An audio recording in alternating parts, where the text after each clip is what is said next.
Hello and welcome to July Madness, also known as the elimination rounds of the Pokemon Let's Go tournament.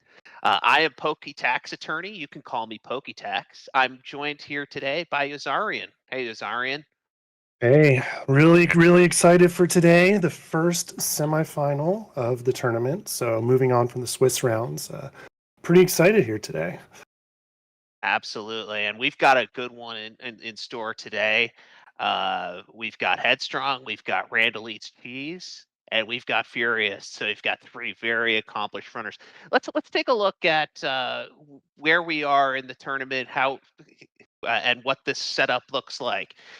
So as you can see, we're right in the middle in semifinal number 2 here between Headstrong, Randall, and Fury, as we just discussed.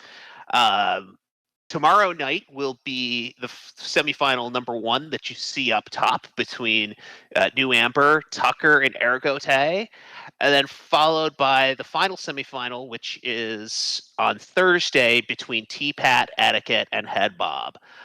So, I mean, Izarian, 9 absolutely fantastic and accomplished runners that have wowed us throughout the last month and a half or so with their dominant performances. Absolutely. These are 9 really great runners, and I'll just say the worst average of their best 3 times was a 305, which is incredible. So these runners, all 9 of them are consistently very good. So super excited to see the one today, and as well as the ones tomorrow as well.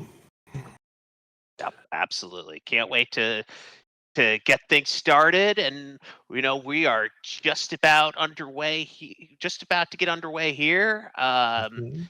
Again, this is a race. I think, and I think you'd agree, Azarian. Like any permutation, any order of these 3 runners finishing would not be a significant surprise. These runners are all top notch. They can all throw down a really fast time. Um, Yeah, they all all have very tons of experienced. experience with the game. Absolutely. Yeah. So this is gonna be fun, and the winner makes the finals. So there's no time for safety strats. If you are behind, it is full pedal to the metal to get to the finish. So we're gonna see some really interesting strats, I'm sure. We're gonna see what we fully expect to be very close races. Maybe even a meme or two along the way. Um, we've Yeah. got Randall in here, so you're always good for a meme or two. Also Yeah. have all 3 runners running Eevee today, so Mm.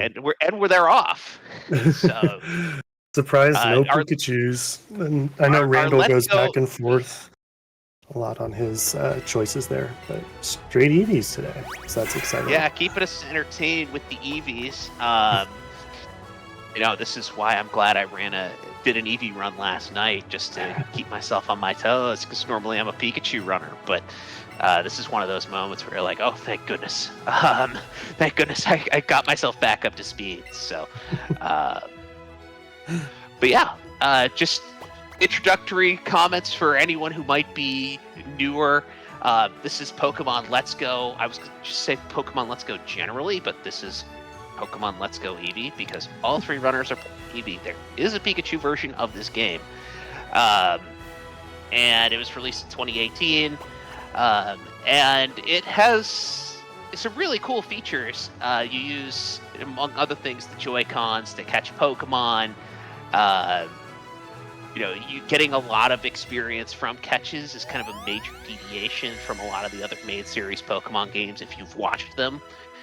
So this is definitely a bit of a different speed run. You're also going towards a number of gym goals to get into each gym. Most notable for our purposes is catching 50 Pokemon. So you'll see each runner has a little number out of 50 in the top left corner of their screens.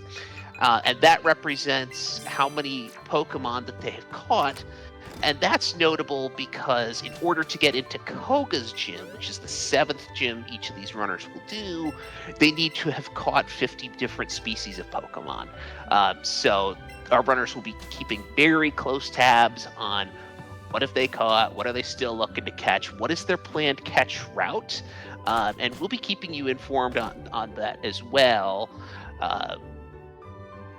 So really excited to see what happens today. Because, as you were saying, unlike the Swiss rounds where you might want to get second, get some points, get a good time, it's just win or go home today. So I think I would expect a pretty standard first hour or so of the run. And then the runners might start playing riskier and riskier as the run goes on. Depending on whether they're actually watching the stream of the tournament. Because some of the runners choose to just focus in, not watch, and just do their own thing, whereas some of them just are watching right now. So it's going to be interesting to see how it develops. I'd be surprised today if they weren't following along, engaging strategies accordingly. This is, hey, if you're furious, hey, where's Headstrong? Where's Randall? Like, how do I proceed accordingly? And same for the other two runners. So it'll be interesting to see. And honestly, the first major piece of variance we're going to see here very early. As you can see, our runners have all caught Eevee. And for Let's Go Eevee, there are 13 natures which are considered by the community to be runnable. And those natures represent strictly neutral natures, or natures that have minus defense and minus special defense, as opposed to the 12 unrunnable natures, which are minus attack, minus special attack, and minus speed. So it'll be interesting if one or more of our runners end up with what we would consider to be unrunnable natures. Some are harder to deal with than others.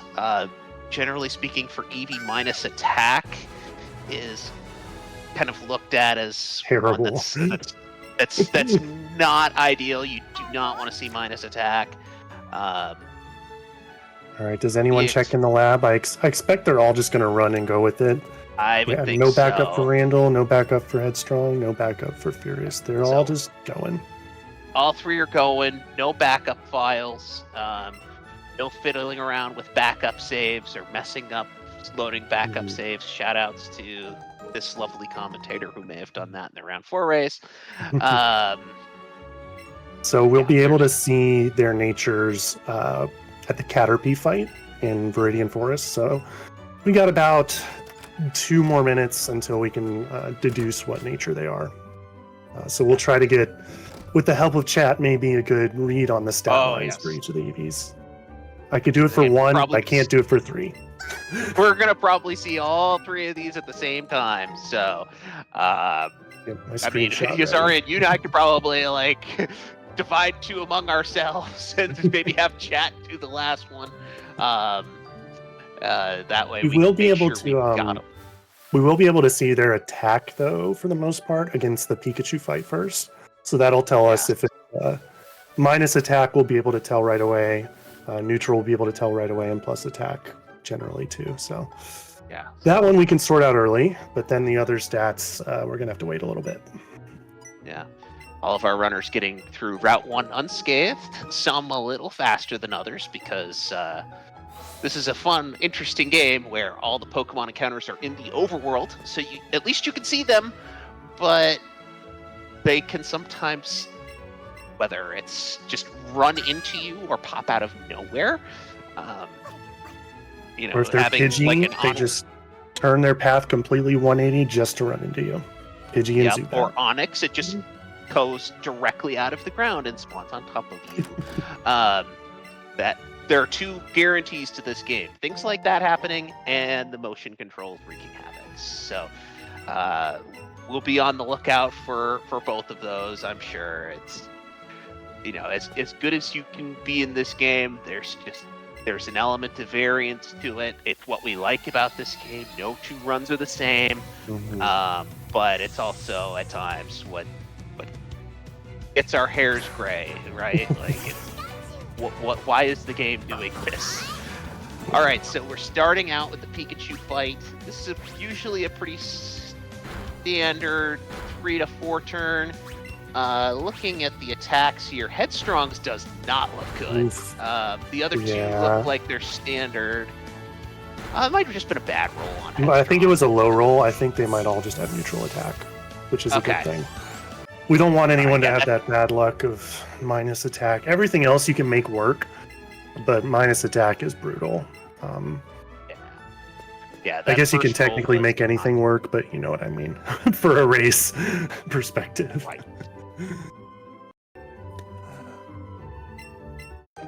So more fun stuff about this game. 3 neutral would be interesting. 3 neutral would be fun. Hey, keep it fair. Level playing field. Yeah, a little more about this game. Yeah, all of the gyms, as we talked about, have requirements to get in, and these players will be playing around those requirements. The first one we'll see right away going into Brock's gym is you have to have caught a grass-type Pokemon.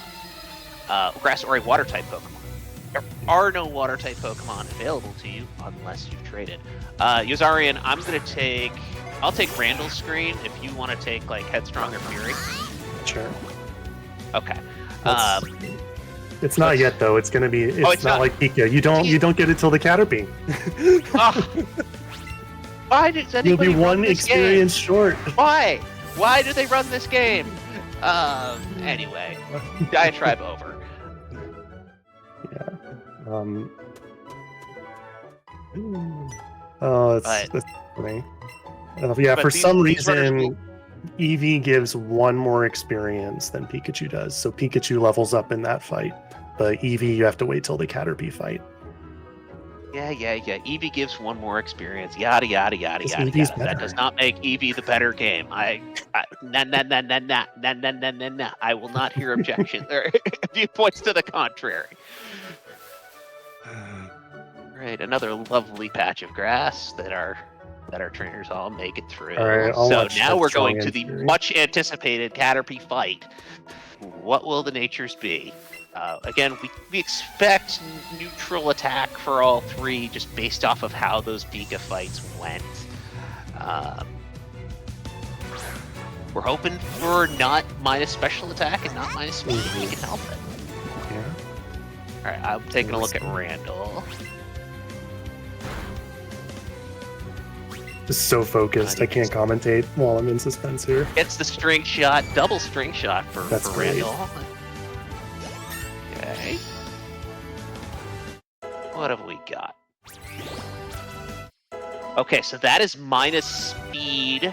That is plus special defense minus speed on Randall's screen. Not bad, but the minus speed, it does come into play in a few fights. Headstrong getting a Pikachu. Headstrong had plus special attack, but I didn't see what the minus was. I think it might have been defense, to be honest. Okay. But not 100% sure. And then I totally missed Furist, so we can just wait a little bit on that. When they hit level 10, we can see when they load up.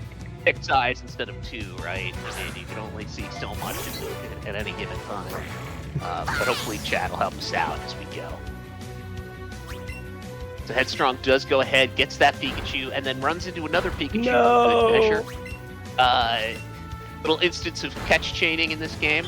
Fun little let's go mechanic. If you catch one of a certain Pokemon, you're more likely to see that Pokemon in future encounters. So that's exactly what Headstrong just saw. She caught a Pikachu, and then another Pikachu just decided, hey, I'm going to come catch me too.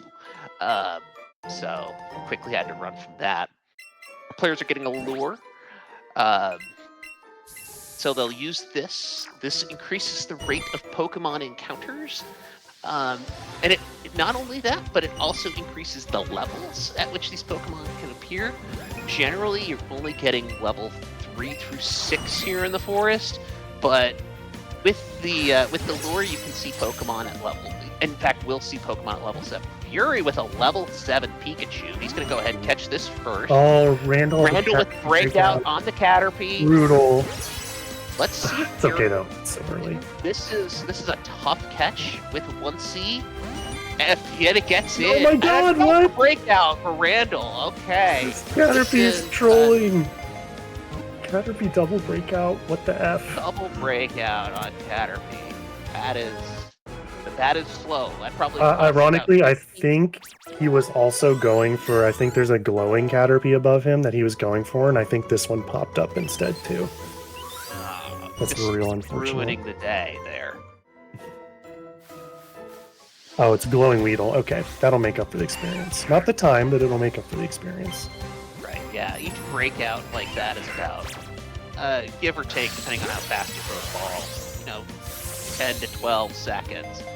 You don't want to see that if you can help it. Also, our trainers are going to be going for glowing Pokemon when they can get them. Glowing Pokemon are either large or small, and if you catch one, it's a 1.5 times catch multiplier. But there's an unannounced and completely unable to tell this from the overworld. Wombo, so extra small and extra large, which is actually a 4 times catch multiplier. So that can, depending on where our trainers are, can be very, very helpful for getting, let's say, Eevee's a bunch of experience, or can be very detrimental if you have other Pokemon in your party and you just have to watch them level up. So that's why party management in this game is so important. Because you don't want all your party to just gain 3 extra levels. It's such a waste of time. So, they want to be really careful on that and try to time it correctly. But if you get, for example, a supersized Chansey or something along those lines, it can make your run much better. You'll just gain a ton of levels on your Eevee. Fury noting in the chat that he has 4 out of 5 unrunnable Pokemon. And how I know for a fact that it means that his Eevee is considered unrunnable is this humble commentator raced him in round 3, and he got a runnable in that round. So that signals to me that this is absolutely an unrunnable Eevee for Fury. We'll see exactly what nature that is once he catches this Bellsprout. He YOLO'd the Bellsprout out there, right? So that's good that it showed up. Yep. Very nice. I love me a good Route 2 roulette. Comes at 2 levels higher, comes at level 9 here instead of level 7 as you would see in the forest. So you get that little 2 levels worth of time save. Plus, it doesn't learn the move Acid while it's in your party. It already comes pre-equipped with that. So that's probably another 2 seconds or so that you get to save. Mm-hmm. So if you can get it, it saves a lot of time. Plus speed minus defense on Fury, so never mind, that is a runnable Eevee. Yeah, it's hasty. Never mind in chat.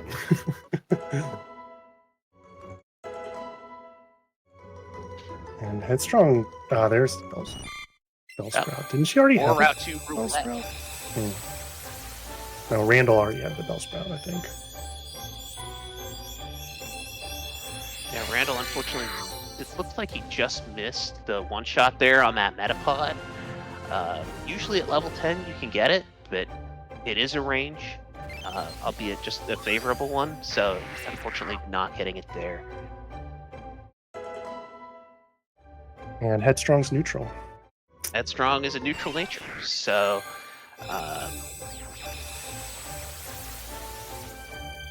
yeah, all pretty good EVs. I mean, technically Randall's is unrunnable with the minus speed, but there are ways around that. One of them is to just over-level your EV, such that speed is less of a factor. And then these runners all know how to run with minus speed. They've done it before, so just embracing the things like Rivals 3 Pidgeotto is going to outspeed the Eevee. Yeah, that's the worst. Yeah, Kangaskhan in Rock Tunnel can also outspeed there, depending on what level you are. So, just being aware of that, I think, is half the battle when you're minus speed. Headstrong also getting this glowing Rattata here on Route 2. This is a nice extra chunk of experience. It also sets up a Route 10 Raticate catch, which is even more experience that can come in the mid-game. So really nice here. Eevee is already level 12. That Kakuna is about ready to evolve after the Brock fight, so that's a nice catch there for Headstrong to get. Yeah, looking good for her catch count. And I love catching the glowing Rattata there, because as you said, then you get the Raticate later, you get plenty of experience. So it does, make her look like she's behind, because the other runners are in the gym already, but a couple Pokemon ahead, level 12 Eevee, I think she's looking pretty good here. Exclamation point pace to get lectured about pacing in this game. Normally we kind of say as like an informal rule of thumb, like give it about 30 seconds per catch. There are different factors on that, like level ups and learning moves on evolutions and things like that. So do not take that as gospel, as the copy pasta will tell you. But it can at least provide a little bit of a guide as we go, understanding that like having more catches, despite being behind, can still be a good thing. Yeah, absolutely. And might as well talk about this gym a little bit, which is pretty straightforward. Eevee just double kicks the Geodude twice, and then you tail whip the Onix and double kick it twice. One thing of note is that if you're minus speed, you can be outsped by the Onix, which really sucks because then you start taking all that damage in those attacks. And I think I saw that happen to Randall, which is pretty unfortunate. So already penalized for that minus speed. So hopefully he finds some supersized pokes to give him some experience to make up for that. Yeah, and unfortunately, for some reason, Brock in this game gives Headbutt. It's not a rock move, but sure, he gives Headbutt. And his Onix knows it. So if you are slower than the Onix, it has this little habit of using Headbutt, and Headbutt has a 30% chance to flinch. So it is just slow, especially if you start getting hit multiple times and flinching multiple times, and then you're pulling out a potion, and you start losing turns and start losing time really, really quickly. And so we saw a little bit of that on Randall's screen. Randall ahead, though, hoping he sees an Ekans here, which would be a nice little extra catch. And this is the best time to get it, because then you can deposit it right in Mount Moon, as opposed to later, or you can get it before Misty. But no, we just have the other purple Pokemon, the Rattata. Yep. And then on he goes. Yeah, there's another good on patch of Route grass, 2, but, not as good here because you don't have the lure up. But yeah, you definitely want to, if you're Randall, maybe even take a quick peek over into this grass, see if you see an Ekans, and he does not. Again, just trying to get that level count up a little bit, knowing that the speed is just really, really low. You probably can't remedy the Pidgeotto outspeed, but some of the other ones down the line, again, Kangaskhan being an example, Randall be thinking about that and thinking about how do I make sure I've got enough speed to get past things that I normally outspeed but won't because of this Eevee. Yeah, I'm checking right now, but yeah, if you have minus speed, to outspeed the Pidgeotto, you need to be level 23. You can speed tie at 22, but outspeed is 23, which is really high for the SSN. So we'll see. Yeah, I actually had minus speed on a run that I did last night, but fortunately I had so for those who are new to this game, you also, in addition to having a nature, you also have what's called a characteristic. And that characteristic is aligned with what your highest IV stat is on your Pokemon. However, this Eevee, for all three of our runners, has 31 in all 6 stats. So you have a 1 in 6 chance, anecdotally, of getting a plus HP characteristic, attack, defense, special attack, special defense, and speed. So actually, I had a plus speed characteristic despite being minus speed, and was able to do it. But yeah, having to be in a situation where otherwise you are at that high of a level. I mean, unless you're looking at a Chansey on Route 6, that's probably not going to happen. So, yeah, as we know, Clefable is bait, so don't go for that in a race, as I did in one of the rounds. Painful, but Chansey's a good one to catch. Yeah, I mean, big ping things are nice for the experience. I mean, Clefairy is kind of the standard one, and we're seeing Randall go into this basement room already. Very nice dodge of the Zubat. Picks up I didn't know that was Moonstone. possible.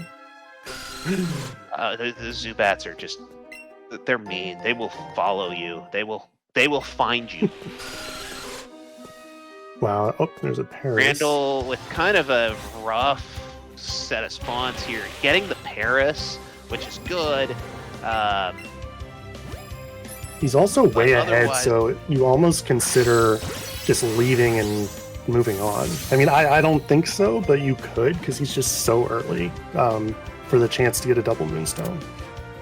But I think he'll hang around to try to get at least a Clefairy.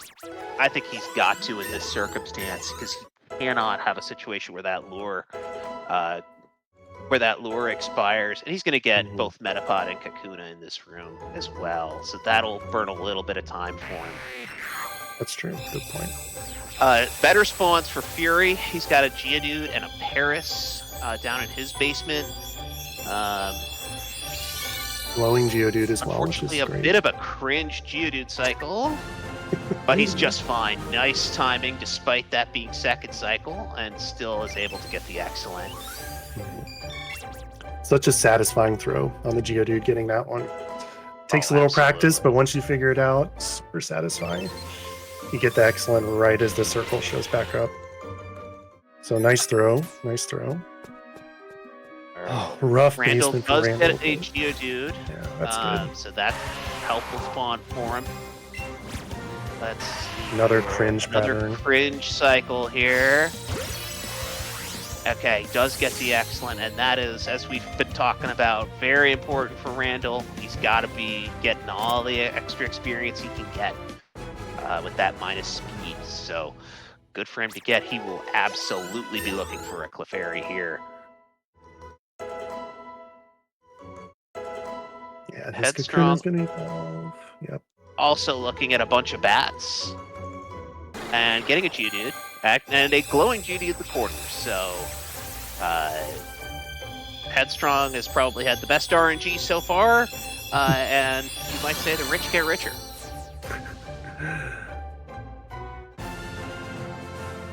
She handles the cringe. All three Geodudes. Cringe cycles. Oh. Yep. Doesn't matter to these three. They're rolling right on through. Are we gonna see second Moonstone? Let's see. It's about that time. Yep. It's about that all time. These runners set their clocks. So many bats blocking Randall. Is just. Oh. Randall does get second. He's Moonstone. Rewarded. Thank God. If you ran all that is a nice find. Use that on one of the Nidos later, or Clefable, whatever wants to use it. But notably did not get Clefairy. So his experience will be on the lower side of things. So let's keep an eye on that. Yeah, we don't want to see a situation where he's running to the next gym and has to catch a Spearow or something in the field. That's always painful. Yeah, he's kind of on the lower end of level. Oh, and you missed the range on this Sandshrew, like, definitively. Okay, Headstrong with the second Moonstone as well. Nice. Headstrong getting the Paris. None of our runners have been able to find Clefairy yet. Oh, there is Clefable, and Furious leaves it. Oh no! As you said, Yuzarian, that's the right decision. Clefable is a trap, so yeah, probably a good move. But we'll see if he's able to get enough experience to make that decision look like the right one. Headstrong is at 14 and comfortable there. Headstrong will definitely have enough experience to get to level 15. Furious is also just past level 14. That looks like it'll be enough as well, so he'll be just fine. But yeah, none of our runners getting Clefairy here. I mean, Clefairy, of the 3 main spawns that you get here, Geodude, Paris being the other 2, Clefairy is probably the rarest of those 3. Oh my god. Oh no, Randall gets put to sleep This is because so he misses painful. the drowsy range. Oh And then no, gets now it's confused. I'm dying inside. Oh no, it's starting to hit itself in confusion. Oh, Okay, we're fine. Headstrong gets poisoned by the Oh my sand gosh, shrew. all these EVs are so low level. This is awful. This is the perils of not getting the Clefairy. We're seeing man. lower level EVs on everybody's screens, This and also that's probably where means they didn't get many attack AVs either. I mean, it's a definitely big range, but like, they wasn't even close on the sand shrews. And missing the Yeah. drowsy, like, Randall might not have any the attack drowsy is AVs. rough. And we saw the effects of that there. That was 3 extra turns.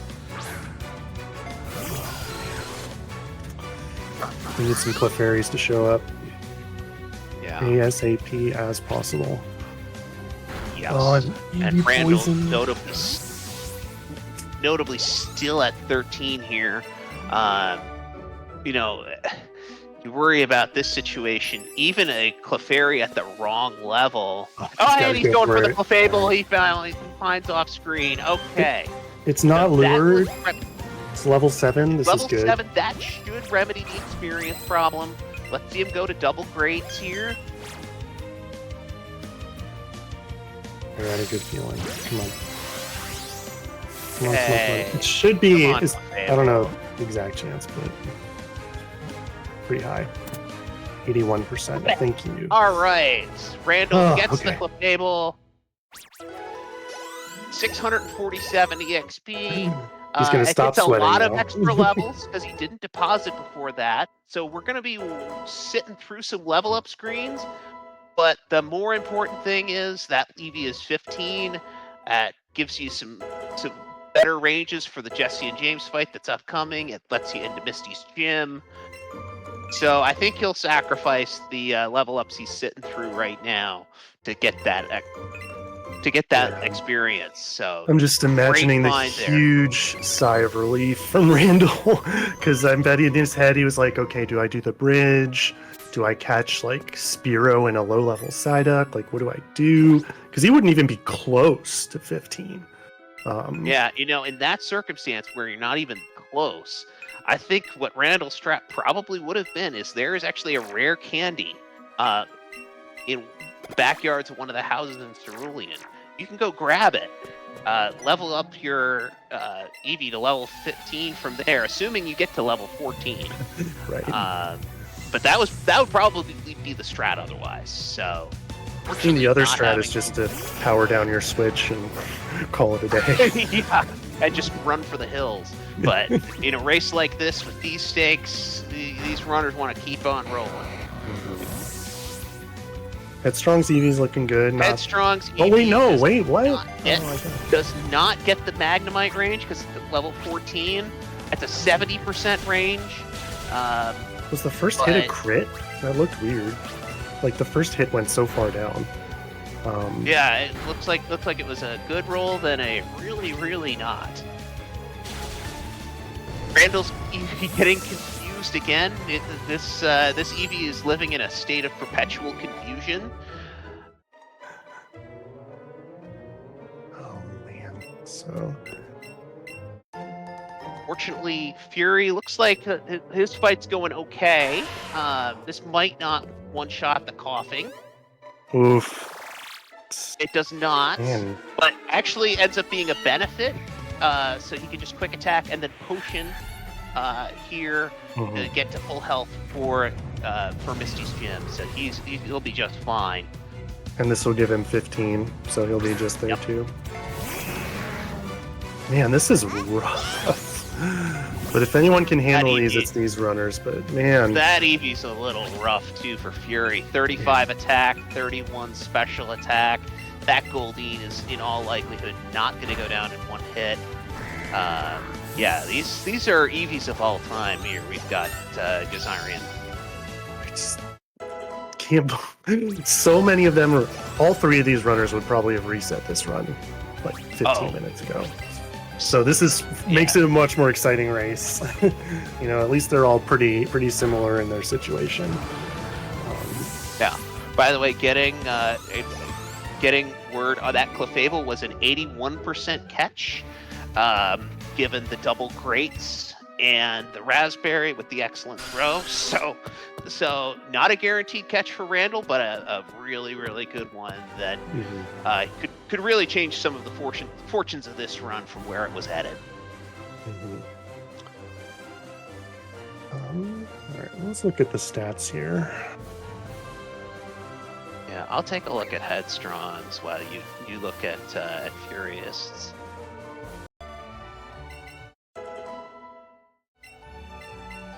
So talking to this nice gentleman who teaches us some moves. Headstrong's better. It's 37 attack, 32 special attack. Not great, but not min like Furious. Furious has I think he has 3 attack ADs, so that's actually pretty decent. So he was just low level, but got a few. Randall's at 37 attack, so that's all right too.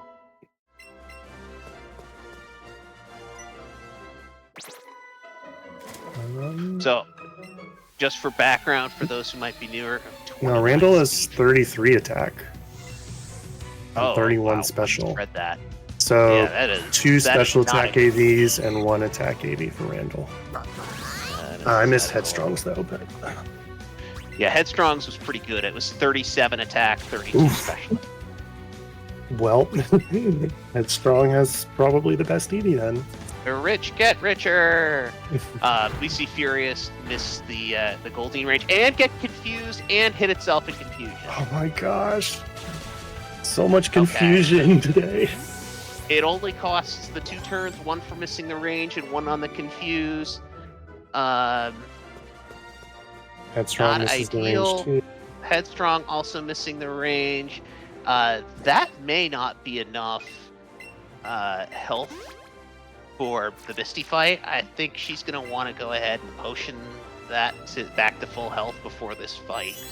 Otherwise, you're starting to risk. Yeah, there's no threshold where that's okay. If you have the best 27. possible special D, you still need 29 hit points. So yeah, no. I thought it was higher than 27, but yeah, 27 absolutely. There's no.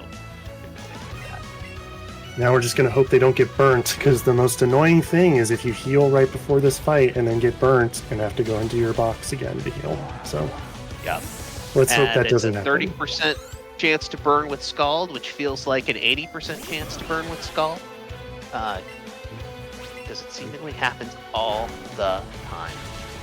Psywave, but okay, that's good. Fury gets Psywave. That you like to see that. Not going to do as much damage usually, and no chance of a burn. So Fury is through, and no burn for Headstrong. You like to see that too. And hopefully Randall doesn't. Hopefully you just keep it consistent. You know, everyone misses the range. No one gets burnt. Yeah. So we're all good. And it looks like everybody's at viable HP that they don't need to heal before the rival fight on the bridge. So yeah, everybody gets pretty close to the same fight. So no harm, no foul, no extra advantages for anybody. So just to quickly discuss, since we are heading towards Nugget Bridge, as you can see, we have these 3 nice new moves that we just picked up while we were in the Pokemon Center. We have Buzzy Buzz, which is a 90 power electric move, which always paralyzes. We have Bouncy Bubble, which is a 90 power water move, which acts like Absorb, so it takes half of your health back that it inflicts on the foe. And then you have Sizzly Slide, which is a 90 power 90 power fire move, which always burns. So this Eevee is, I believe the scientific term is stacked, given that it has those 3 moves and headbutt so early in the game, and we're now fighting what appear to be level 12 for rival because he's better, and then we'll see like level 10 Pokemon on the bridge. So it looks like no major issues for anybody so far in the rival fight. Like to see that. Yeah, everything's going smooth for them. If you have enough attack, you can just use Sizzly Slide all the way down, but none of the runners are really at that range. So it's just going to be headbutt against the Pidgey, Sizzly Slide the Otter. Randall gets paralyzed. Oh my gosh! Randall and gets he missed paralyzed the range. and misses the range. Okay. Okay. Still got to heal the All right. paralysis though. You got to heal the paralysis off, and presumably he'll get a potion out for that. That's he should be okay. Might just bouncy bubble the coughing at that, but you definitely need to get rid of the paralysis. Mm-hmm. We were actually talking, and this is what he's going to do. He's going to just go straight to the center and heal it. We were actually talking before we started about this very scenario, and you can take the center and it's about a 40-second time loss, or you can try and tough it out through 7 Pokemon or 8 Pokemon and 6 fights worth. So yeah, this is almost assuredly the correct move here to just go back center. Absolutely. But he'll be good to go now that he's all healed up, ready to go. And as we mentioned, these fights here on the bridge, especially with having healthy Pokemon, will be pretty trivial. You'll use, from Eevee perspective, you'll use Bouncy Bubble on this Sandshrew that Fury has on his screen and Headstrong now has on hers. Gets you some of this health back that you've lost in the rival fight and on the Misty fight. There's also a Growlithe that'll top you off. And if you need more for some reason, you Bouncy Bubble the Coughing as well. That, spoiler alert, the guy who looks like an ordinary guy at the end of the bridge is actually a rocket. So I know. There's nothing else. But Gazarian, where are we anyway? Well, you know what time it is. You know what time it is. You know what time it is? It's time for Is It a Sandwich? Yes, everyone's favorite game of Is It a Sandwich? And the rules are very simple. I will name an object, and you will debate whether or not it is a sandwich. Ready? Yeah, what do you got? All right. Because it's nice and hot here in my, we'll call it, United States abode right now, I could go for a nice ice cream cone. Really, I'd like it with a waffle cone, so I can eat the cone when I'm done. Is an ice cream cone within some sort of an edible waffle cone a sandwich?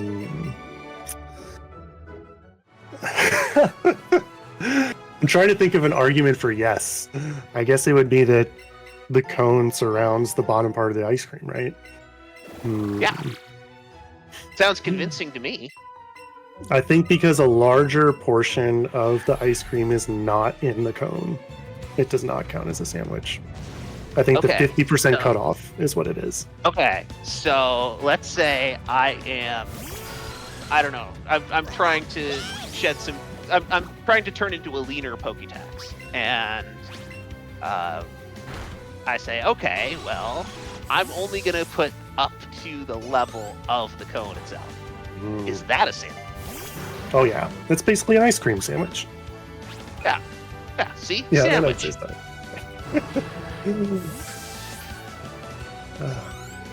Meanwhile, we are finishing this bridge, though.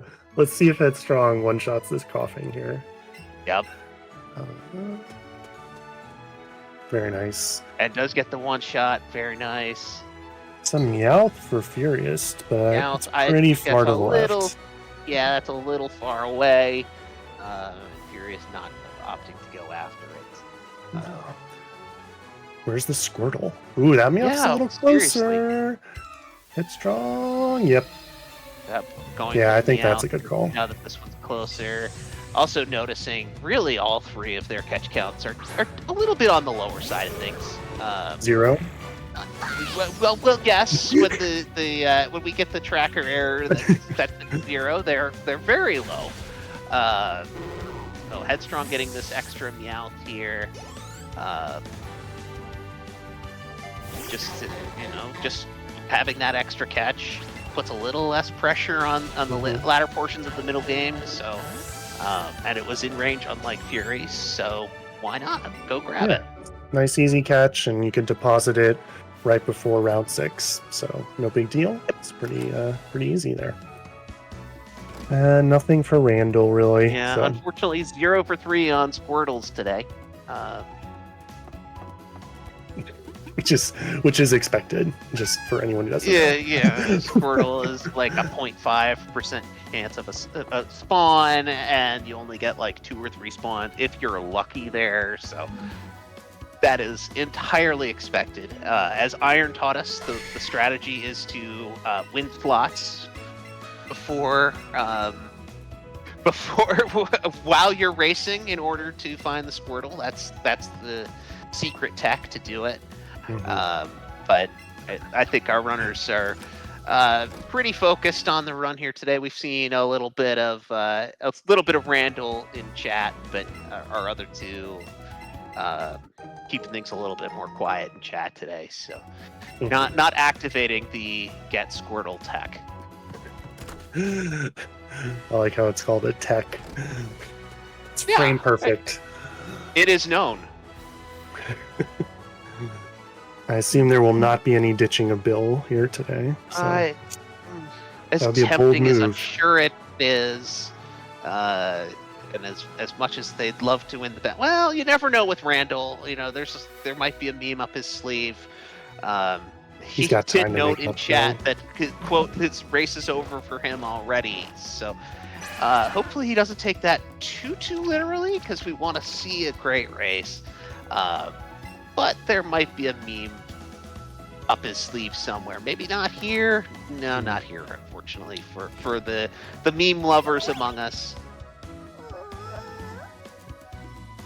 Yeah, I think it's definitely not over. I mean, he's against 2 very, very good runners, but there's still a lot of race left. I mean, get a good star, get some good Pokemon to show up, don't have the Zubat troll you, and you win.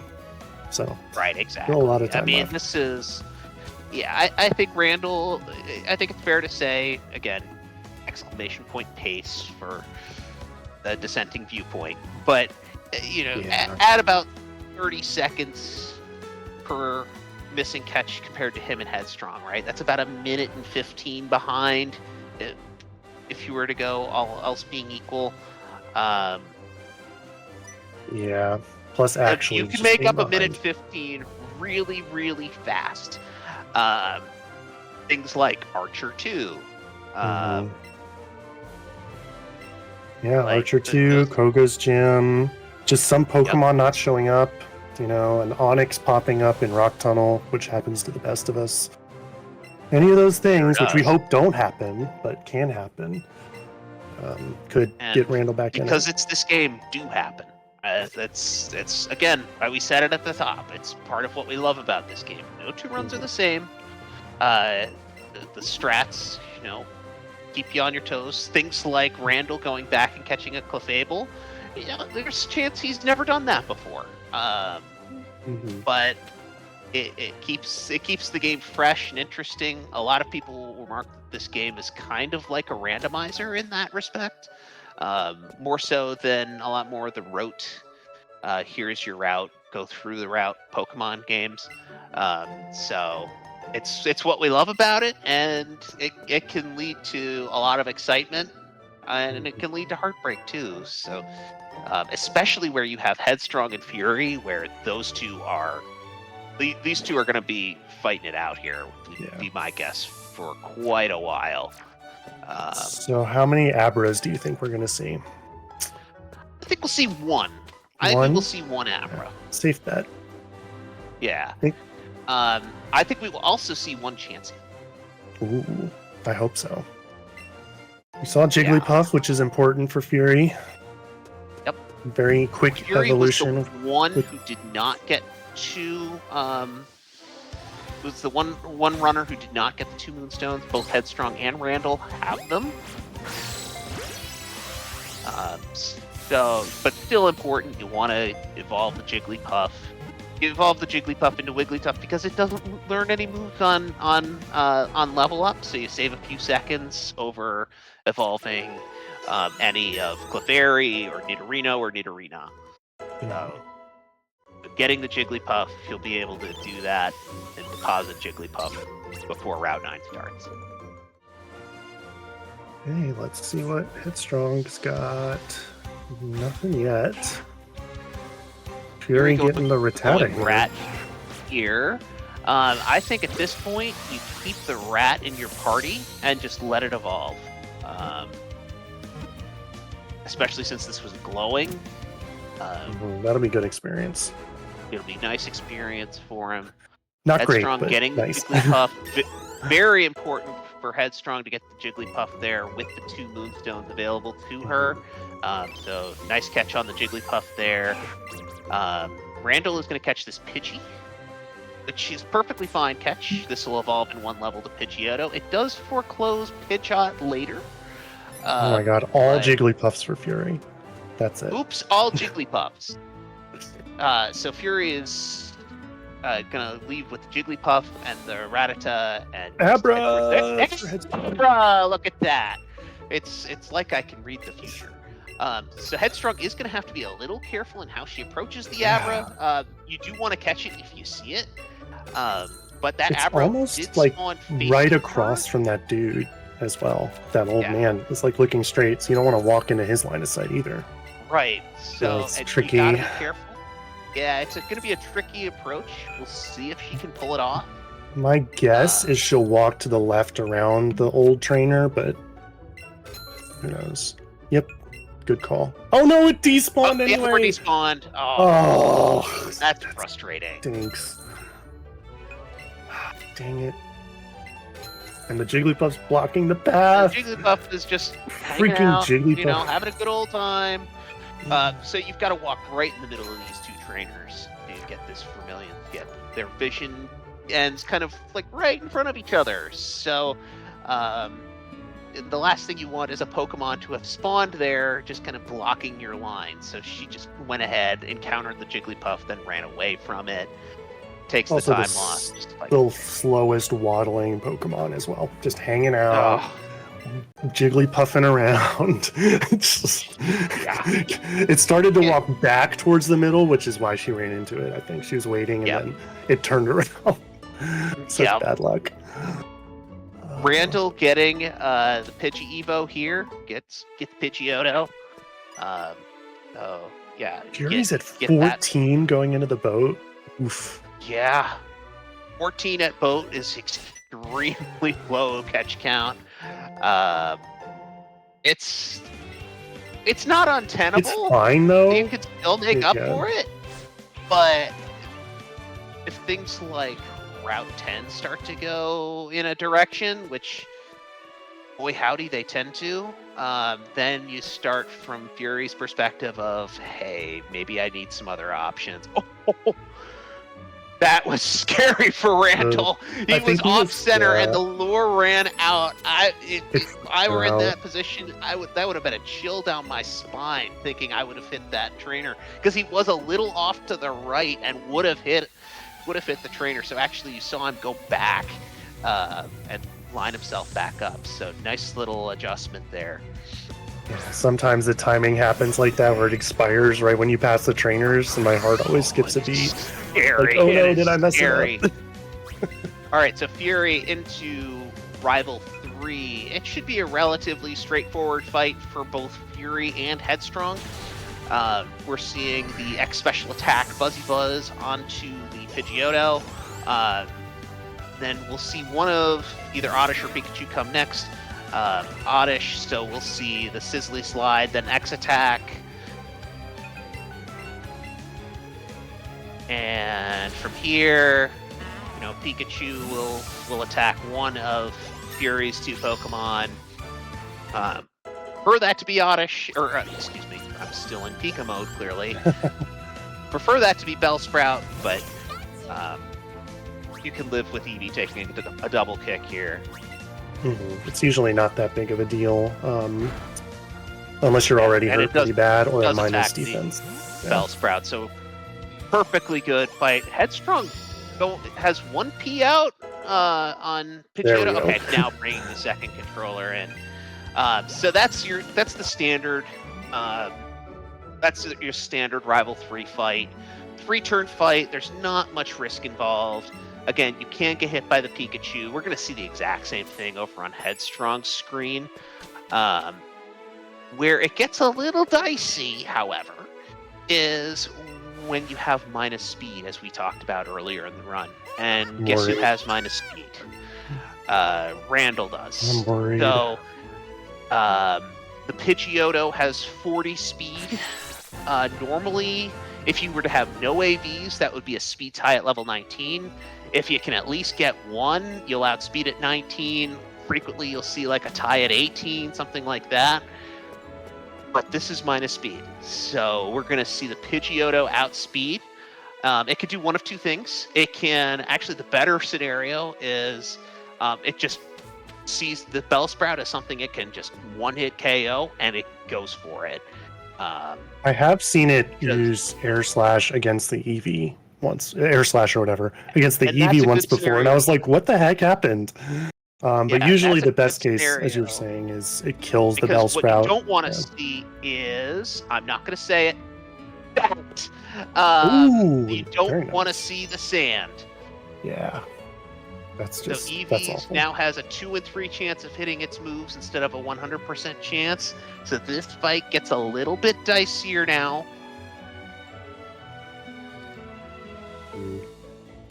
Randall looks like he's getting some eaten inputs. He's now hit the Pokemon button there twice. So Fury going back, knowing his catch count's low, getting the Vulpix that he saw on the way back. I've only had a handful of times personally where the way back has been helpful, but it's helpful to Fury here and able to make the best of it. Let's see if Randall can get this last Disley slide to hit. He does. Okay, so the sand does not affect Randall. Being outsped there does not affect him, so no harm, no foul. Jigglypuff, unfortunately, trying to learn rest for Fury. Hate to see that. So much for Jigglypuff not learning moves. Rip. Yeah, usually when you catch Jigglypuff first, it will get to 18. So if you're on Route 6 and you see Jigglypuff and let's call it for Eevee, let's call it Vulpix, right? You want to catch that Vulpix first because Vulpix doesn't learn a move at 18, whereas Jigglypuff does. So just little micro optimizations like another that. Abra and redemption. Headstrong with an Abra, getting vindicated for the one that got away before. We love to see it. And it's glowing at that. Let's see what the level is. 15. Level 15, so that'll evolve in 1 level. That's fine. Nice find for Headstrong. Is this a guaranteed catch? It is not. Yeah, she just went for it. Gets the catch anyway. Because the experience isn't really an issue, it's just more actually catching it. So, and once again, just great. for funsies, Jigglypuff learns rest. But again, getting that extra Abra, which will turn into a Kadabra, that's great for Headstrong.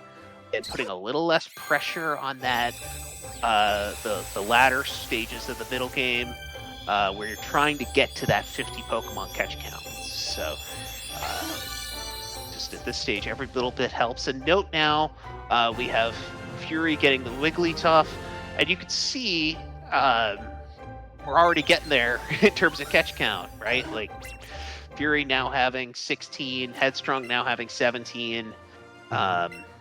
So they've both made up catches here in the last couple of minutes. Yeah, so it looks like that Abra was a 76% chance to catch. So, I mean, that's more than 50, I guess, but that is not great. So I'm glad she got lucky there and was able to catch it. And she, didn't even use a naneb there. Just went ahead and say, I'm gonna get this Abra. A lot of times you'll see the naneb come out there, but Headstrong, confident enough in her ability to catch the Abra without using the naneb to stop it moving around. So nice catch. Yeah, that's one thing that separates the great runners from people like me. I would definitely use the berry there. And people like me. So this Eevee fight is a little bit of a... it's an interesting fight. The Eevee, as we saw actually on Fury's screen, has 3 non-attacking moves that are all just not fun. It's got Growl, it's got Tail Whip, and it's got Sand Attack. So you buy 1 guard spec for the entire game, and it's used on that fight to prevent each of those moves from coming through. And then if you have good attack, you can one-shot. But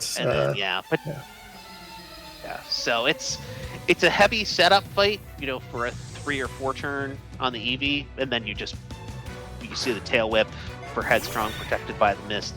But yeah, you're really setting up here to prepare for the Gloom that comes out second, which you can then just one-shot. Nice crit from Headstrong on the headbutt, saves a turn, because that Eevee is only level 19. So nice fight from Headstrong. Eradicate up for Fury. Okay, let's... Going for the headbutts. Fury is going to go for the headbutts. Yeah, this is an unlikely 2-shot. Not if he crits! Nice. Great crit from Fury. Love it. Saves another turn. That hasty Eevee. Yep.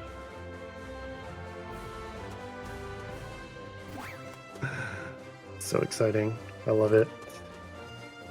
Because if that didn't work, probably would have used Buzzy Buzz or something. Yeah. That's actually the standard fight. It's just, we'll see it in all likelihood here on Headstrong screen, is to use Buzzy Buzz and then double headbutt. But Fury, he's got a 4-leaf clover in his pocket. Just goes ahead, gets the headbutt in, and gets the 2-shot anyway. And Fury already starting on the catches. So got the Nidoran female. Getting Nidoran female, and it was glowing at that. So nice little bit of experience. Headstrong doing the standard strat on the Raticate with the Buzzy Buzz and 2 headbutts. So that fight goes just fine. I did see a Fearow on Fury's screen. You don't want to see that if you can help it. Another Nidoran female, another Nidoran female, and gross. Eradicate. He can catch the Raticate because he caught the Raticum on Route 6. Headstrong with a nicer looking set of spawns. You've got what looked like Rat, Fearow, and Nidoran female. So that's a helpful set of spawns right there. Yeah, so even if nothing else shows up for her, she can just go. I mean, it's a little low on count, but doesn't need to wait around for Nidoran with male. that Abra catch. Oh yeah. The Abra helps a lot for sure. We're gonna actually see the Abra. Randall catches himself at the last second. Running into Caitlyn. I have run into Caitlyn so frustrating. multiple times, and it is not fun. She has a Pidgeotto, and that's a jerk. I know her name is Caitlyn because I have an ex-girlfriend named Caitlyn. So, easy enough name for me to remember. Yeah, she's a menace. I was referring to the in-game Caitlyn. I swear. Oh, the Krabby breakout. Krabby breakout. I think he still had Randall. Did he still have the Premier Ball in the second slot? He did, yes. So, yeah, if you go after the Krabby first on Route 10, I think that's the one thing that's not a guaranteed catch. If you're using Great Premier and get the Excellent. So I kind of, if I can help 96%. 96. This, Randall has unfortunately just seen We did see some good luck in the form of that, and as he goes to a Spearow and then a glowing one immediately shows up. Randall's had some rough luck here. I think that's fair to say. The Clefable was nice, but other than that, there's just been some tough breaks that Randall's had throughout this run. He needs a good rock and tunnel. We're seeing, the other runners are starting to pull a little bit ahead because of that. Headstrong going to go for this, glowing Nidorino. Or not. Or yes. This is going to be a huge amount of experience if you can get it first ball.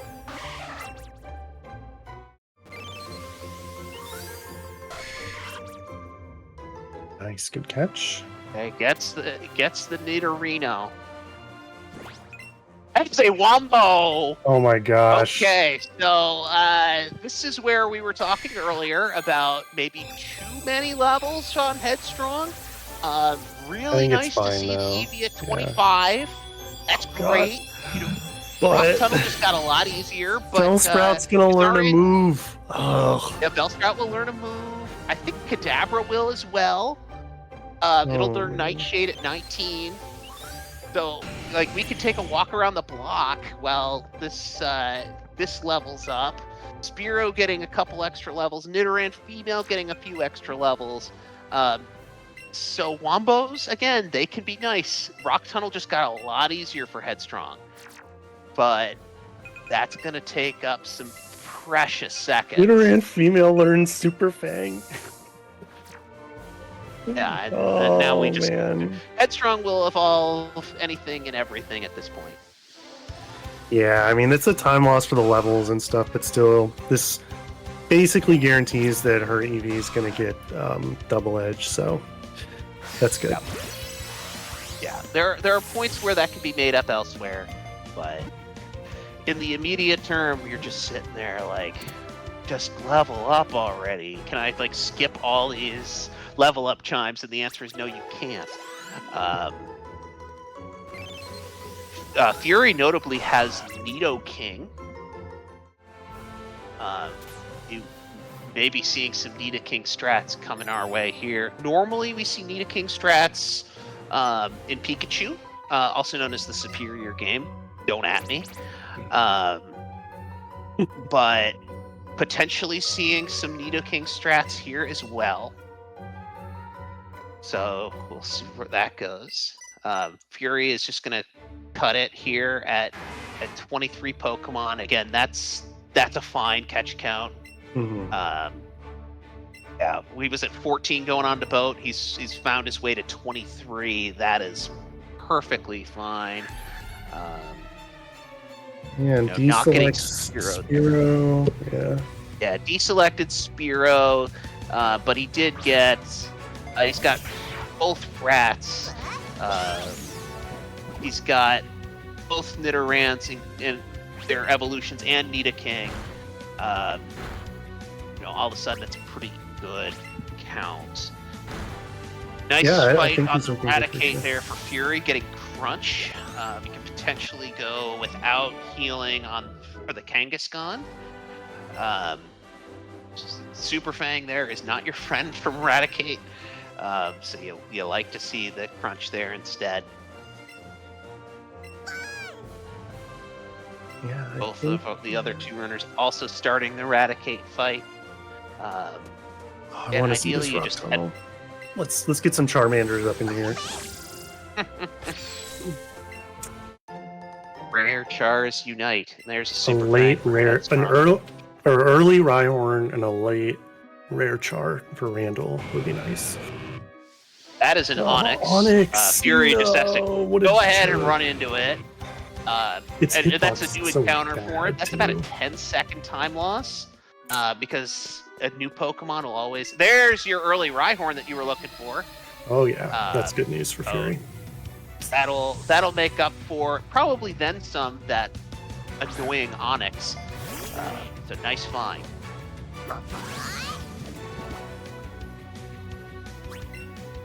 So is it faster to walk around or to cut the bush here? I see runners do different stuff. It is faster It is faster. And oh, look at this! Wow. 2 glowing Rhyhorns on Headstrong screen. Hashtag the rich get richer. And there's a glowing Zubat beyond this trainer for Randall, so he's going to fight the trainer and get to that Zubat. Fury also grabbing the Rhyhorn there on his screen. And 2 of our 3 runners already, and that is a Wombo for Headstrong. Wow. Not that she needed it, Jeez. but yet more levels. So actually take another not walk around the block, great. everybody. Yeah, I'm gonna make a sandwich real quick. A real sandwich, not a ice cream cone. Okay. I'll go for the ice cream cone. It's been really hot those here. are Zubat. Zubat being a troll for Randall. All right, so finally Headstrong doing the party swap, but not getting everything out of the party. He should, Still got to right? still yeah, she has evolving a stone. into Reno. Yeah. Yeah, Headstrong's Eevee has been doing its push-ups, its calisthenics. That thing is ready to go at level 27 already. That's ridiculous. Fury getting a glowing Graveler, you'll love to see it. Get that extra 600 experience from it.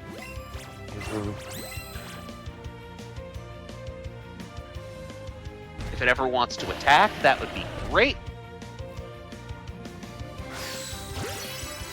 So, just noting this, little things like catch cycles. You know, a lot of earlier runners to this game, newer runners will, you just don't even think about the catch cycle. But that catch cycle on Graveler probably took 10 to 12 seconds on Fury's screen.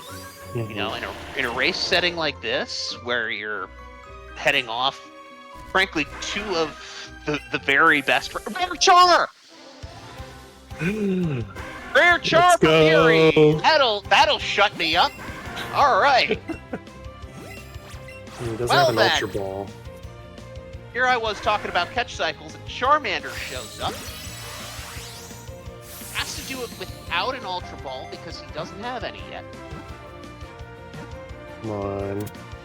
Let's go. Got it! Let's Beautiful. go! Nicely done, Fury. All right, Fury getting the rare Char. You know, again, we were talking about Fury's catch count on the boat. Oh no, there are only 14 pokes when he's on boat. Not a problem now. He's Yep. about to get number 27 in the form of this Cubone that just popped up on his screen.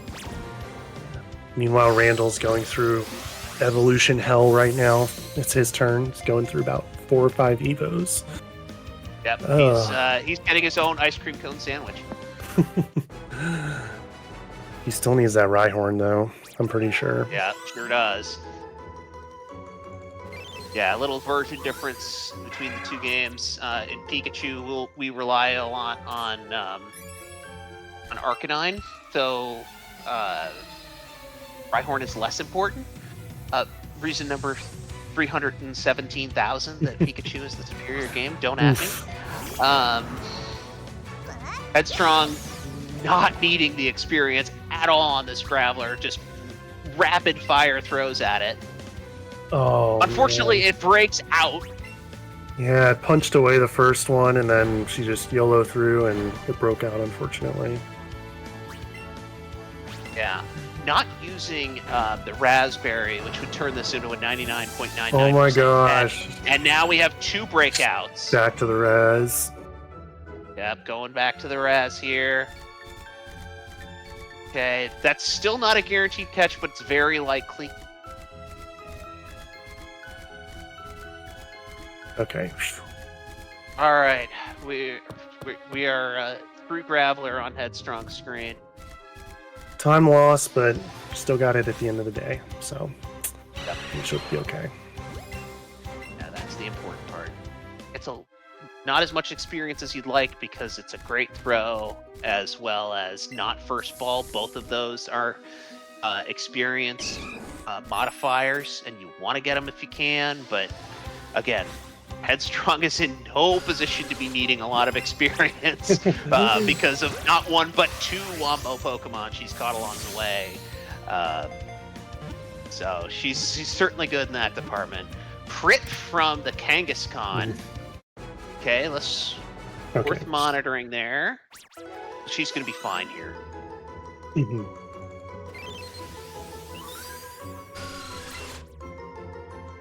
Randall getting his own Graveler. Again, big EXP source here in Rock Tunnel. So you want to get one. There we go.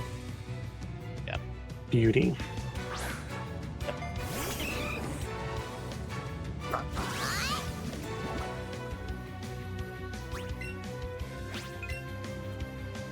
All of our runners just kind of Headstrong humming need along. anything else? Let me look. Let's see. So I've got Headstrong. Cubone. She could catch Cubone. She doesn't need to here. though. Like she's at planned 56, so like if Cubone doesn't show up, she's fine.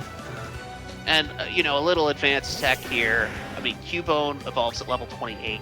Catch it in here at level 24. That's 4 levels plus it turns the move Boomerang. So if you catch a Cubone, you're kind of committing to that extra 10 seconds that takes to see 4 level ups from Cubone, as well as the learned move. And Marowak learns a move when it evolves too. And Marowak also learns Swords Dance. So maybe she'll just not do it. She doesn't have Machop either? Yeah, Headstrong does not have Machop either. I would say probably one of those 2 you want. Machop, probably the better of the 2 because it doesn't learn the second move like Marowak does on Evolution. But again, both of those Pokemon are in the category of 4 levels to evolve. So is Headstrong going to go ahead and get the Machop here? My guess is she won't even bother with Cubone if it shows up. Probably just needed 1 Pokemon just to pad the catch count a little bit. Oh, and it looks like her plan also includes Tentacool, which is 2, Ninetales. So those 3 kind of don't want to do. So and then the 3 for Pidgey. So I think realistically it's a planned 53 for her, not 56. Yeah, certainly want to take off Penta if you can help it. That is just a tough catch. Fury getting the Chop here, and we'll be up to 29.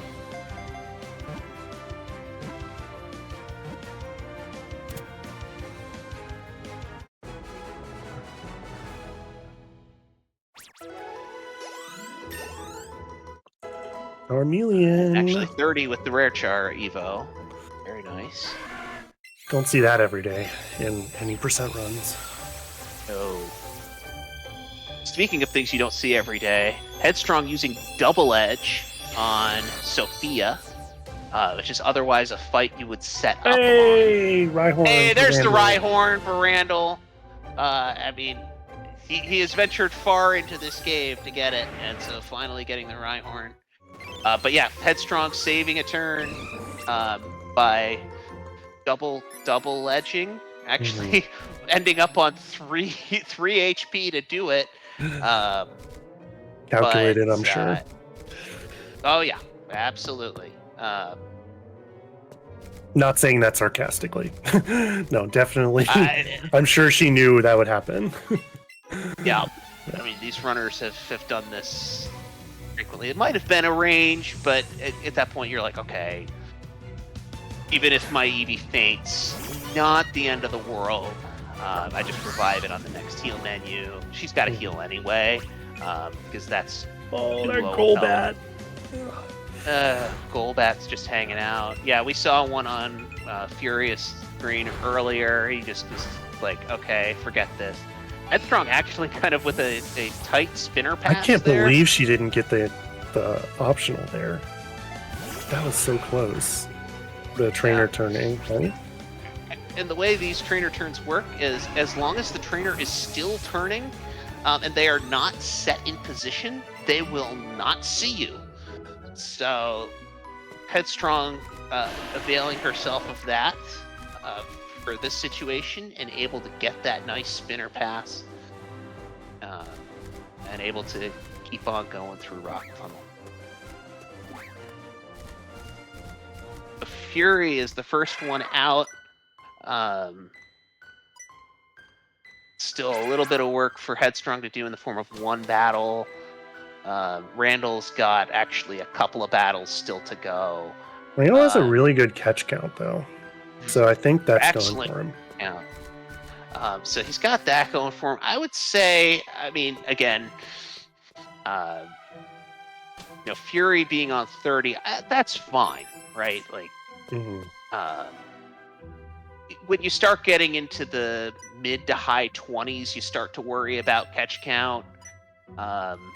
Coming out of Rock Tunnel, 30, you're okay.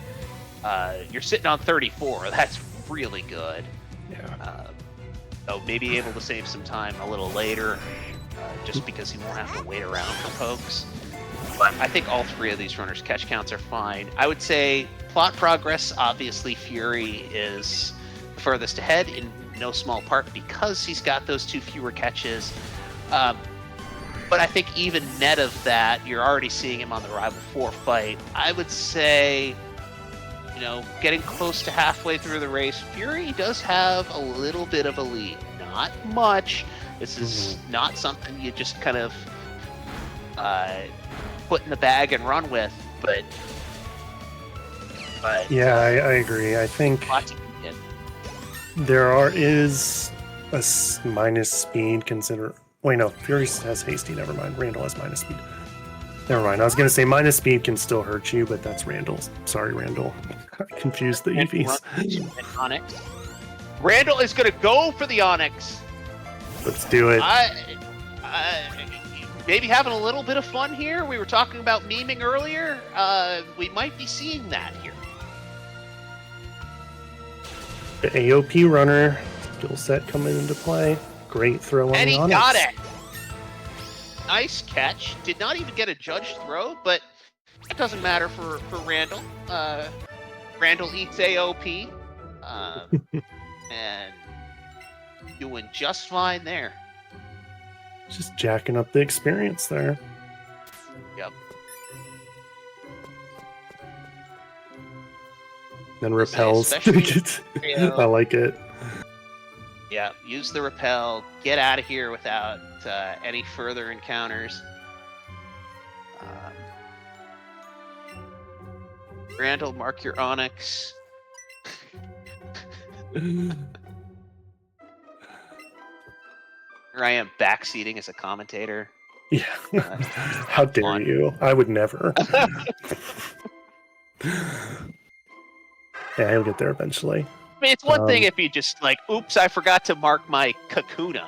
You caught an Onyx, man. Take pride.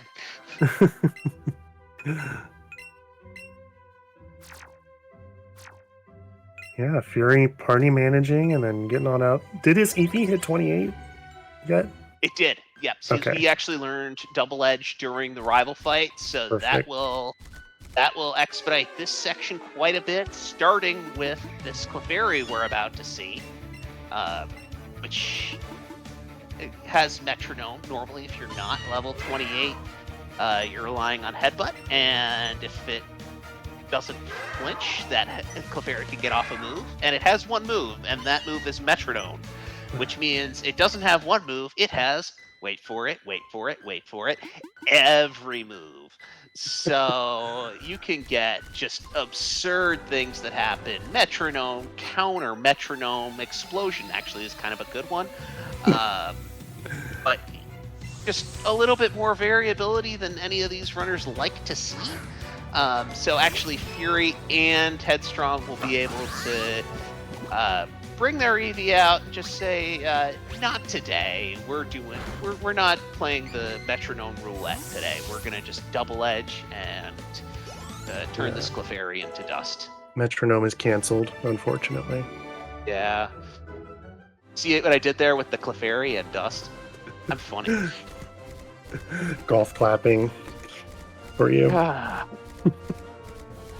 And I had that joke all set up too. Getting let down by my Randall's going to hit here. 28 too, then I'm pretty sure. So that's good news for all the runners. They'll have double edge in Yeah, time. he will. Yep. So because he caught about a we're not gonna billion see, Pokemon. we're not going to see any metronome today from Clefairy. No random move nonsense. So sad. I do enjoy the tech of this fight when Raichu comes out second. You can't actually KO it. Oh no! No. The paralysis. It's not too bad. Fury sees Abra, he has the and paralyzed heals now, so it's just the fight that's an issue. Right. He's got to just get past Gloom. Can you X attack the Rhyhorn and just drill run that one too? I don't know. I don't know if that quite KOs. And the problem here is Boom is faster, so it can Razor Leaf, which is Night for Rhyhorn. Or it's not. Oh no, they're fully paralyzed! Freak. Try not to drop F-bombs here. The paralyzed heal here. Get that done. All right, it is Night for Rhyhorn, so he's going to want to revive that because using it throughout Rocket Hideout. Loses a turn in net on that, but it's not insurmountable. And that all happened because of the minus speed. Sure did. Yeah, that stinks. Yeah, the Raichu outspeeds, gets off the Thunder Punch, paralysis. Yeah. Frick, yeah. So I can say Fearow and I can say Frick. I can't say the other one. So there we go.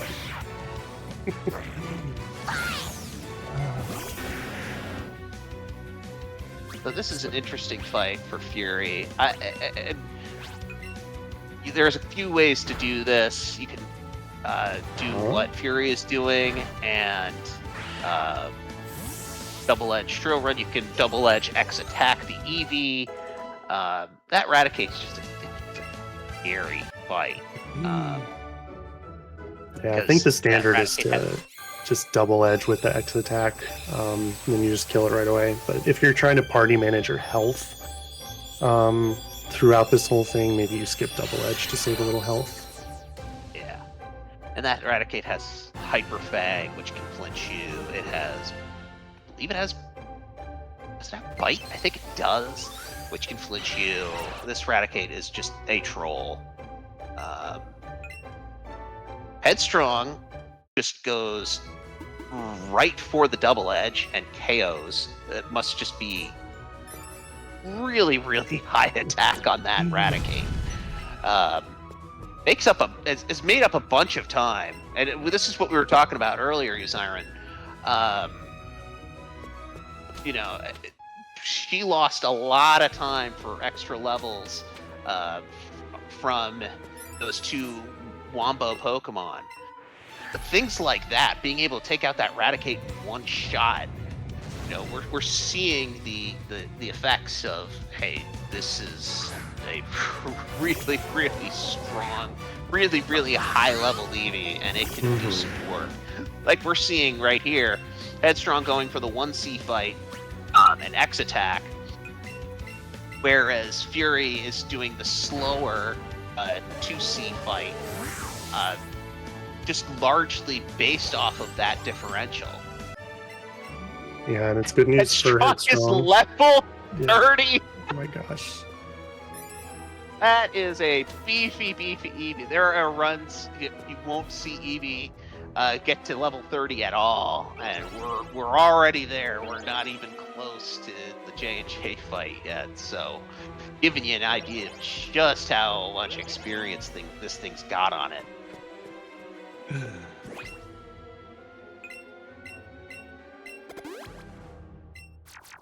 Yeah, it's just gonna heal before this fight. And just more double edge action coming up. Yep. Thrilling stuff. Yeah, double edge will take out both. And on both Fury and Headstrong screens, we'll see Rattata and Voltorb. Gotta be a little bit mindful if Rattata goes for Sucker Punch, which it doesn't for Fury. it does for Headstrong. Fortunately, doesn't look like that's in Sonic Boom plus Double Edge range, because Double Edge does 21 recoil, or Sonic Boom does 21 recoil, and it's faster than it anyway. So Yeah. this Eevee is just Eevee has there's no been to the worries. gym. Yeah. It's seen some stuff.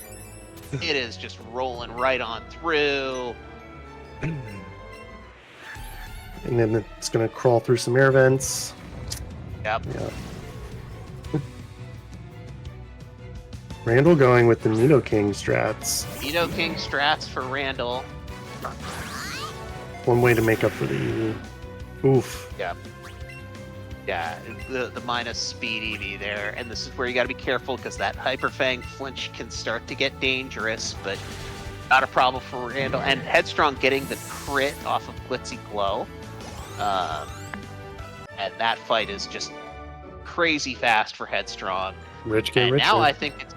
I was gonna say, you know, we were talking before going into the Rival 4 fight how we liked where Fury was.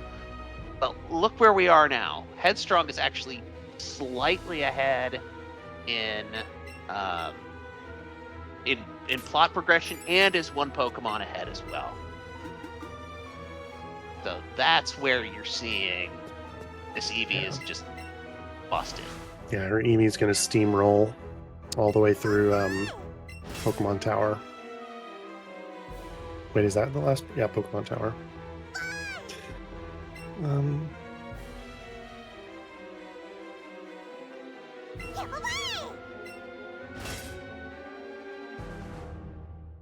Randall, I believe it's going to 2C. Yeah, that's the standard Nidoking, because Hypno has Psybeam, which Nidoking very much does not like. So we're going to see the Nidoking Eevee. This is very much a normal Pikachu strat, but we're seeing it applied here to... Oh, okay. We're going to do X attack double edge on the Hypno. That's a nice little way of doing it. I like it. Yeah, it's very nice. Nice little improvisation there from Randall. Knowing that he was high enough level to where you still outspeed that Hypno. Knowing that he needed to heal on the next menu anyway, so why not use double edge and just go for it? So understanding his situation and his circumstances, a lot of the top runners will say that they just go off of vibes in this section.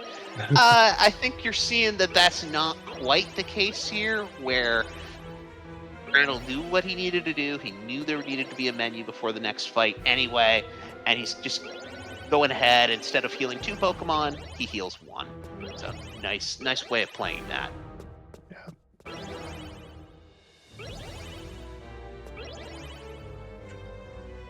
So we're gonna see the super fun Jesse and James fight, where you just hope to not get unlucky.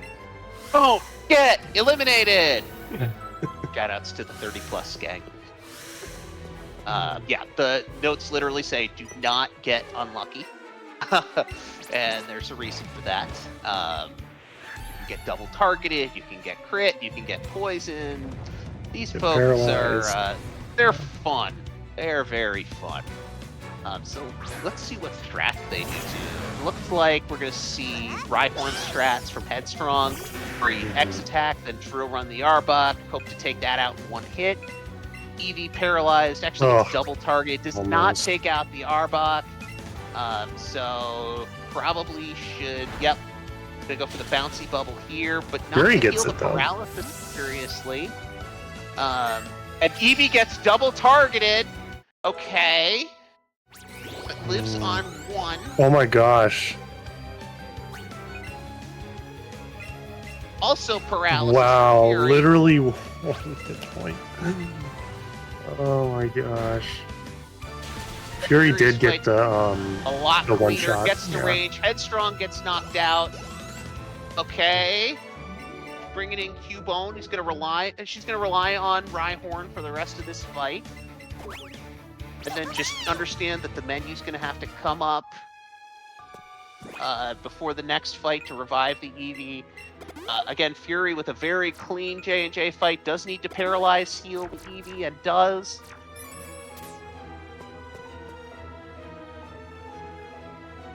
So, Headstrong, as you can clearly see, we were talking just before this fight that Headstrong had moved ahead in plot progression. We're seeing that has reversed. That was probably about 15 or 20 seconds there. But again, that's how fast this race can change. A fight like that, again, 15, 20 seconds of difference. Now you're seeing Headstrong have to heal. All of a sudden, we would have said probably before the J&Js, Headstrong had probably pulled a little bit ahead. Now, maybe not so much. Yeah, she doesn't heal off the poison, which was surprising. You can do it on the first turn of the fight, but I wonder if you're already in the menu, like, why wouldn't you do that to pretend? I mean, maybe she knows that she can one-shot the Weezing or something. Maybe did the calcs there. Yeah, She's better than I am, so... That is a curious decision. I think healing off the poison and going for the X special attack range with Blitzy Glow would have been the correct move here. But gonna go for it. And maybe it just slipped her mind. Rhyhorn poisoned. Nice. Yeah, it's Rhyhorn that's poisoned, not Eevee. Yeah. You do have some additional flexibility with that. What's unfortunate is the slower animation. Sometimes you'll get the status lag animation resulting from being poisoned. She doesn't need to heal this Rhyhorn, but yeah, you get to see a little bit of that status lag there. It took a couple extra seconds before that turn started. Yeah, and she'll want to heal her Eevee before the Geo fight. Yeah, I assume. Yeah, I would be Geo shocked. fight. Once again, much scarier for Eevee than it is for Pikachu. Yeah, so essentially you're relying on... you start with an X attack while Persian uses Fake Out, so you wouldn't be able to use a move anyway. You hope the Slash doesn't do too much damage on the second turn. So there's the Fake Out, turn 1 for Fury. We'll see the turn 2 Slash. It does not crit, so that's good. I don't know his defense. I think he could have gone for it, though. Let's see. Probably could have gone. Yeah, I think he could have gone. In a race, though, I get it. Playing safe in a race makes sense, It's if you die, yeah, and actually double-edged on the second turn there. Just wanting to be careful that, at level 29, that is not a guaranteed 2-shot with Sizzly Slide. Mm-hmm. And then we'll get that HP right back in the form of Bouncy Bubble. Headstrong also knocking out the Persian. It's just so high level. Eevee's going to learn Helping Hand here. So early, too. So early. Taking a look on Randall's screen, the Eevee is poisoned, but he is through in relatively good fashion there. If I'm him, I'd probably go to the menu, heal off the Eevee poison, and Nidaking's a little low on health, so I'd heal here. But not gonna do it.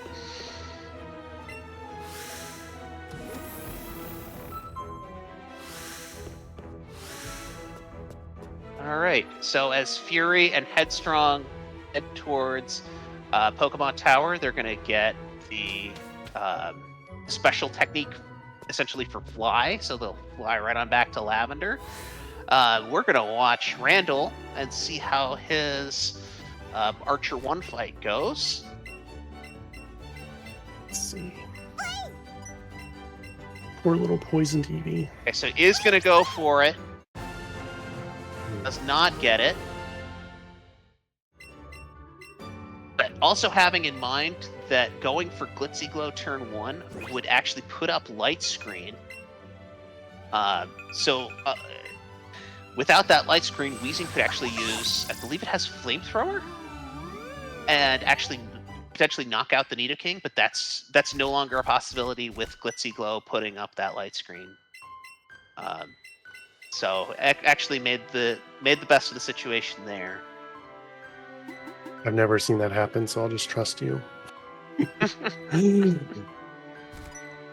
Yeah, you see it in Pika. Headstrong going for the extra great balls here because she lost a few on that Graveler while in Rock Tunnel. So making sure that everything's good to go on that front.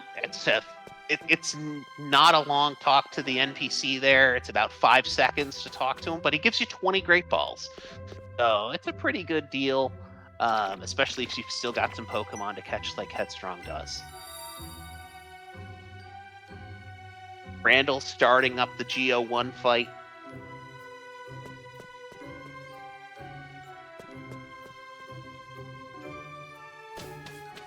Oh, I think a Ghastly was spawning for Fury right before that screen. That stinks.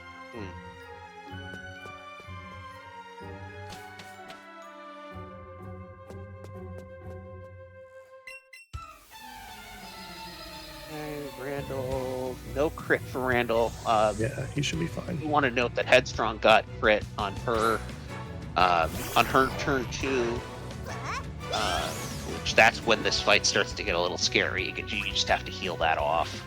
Mm-hmm.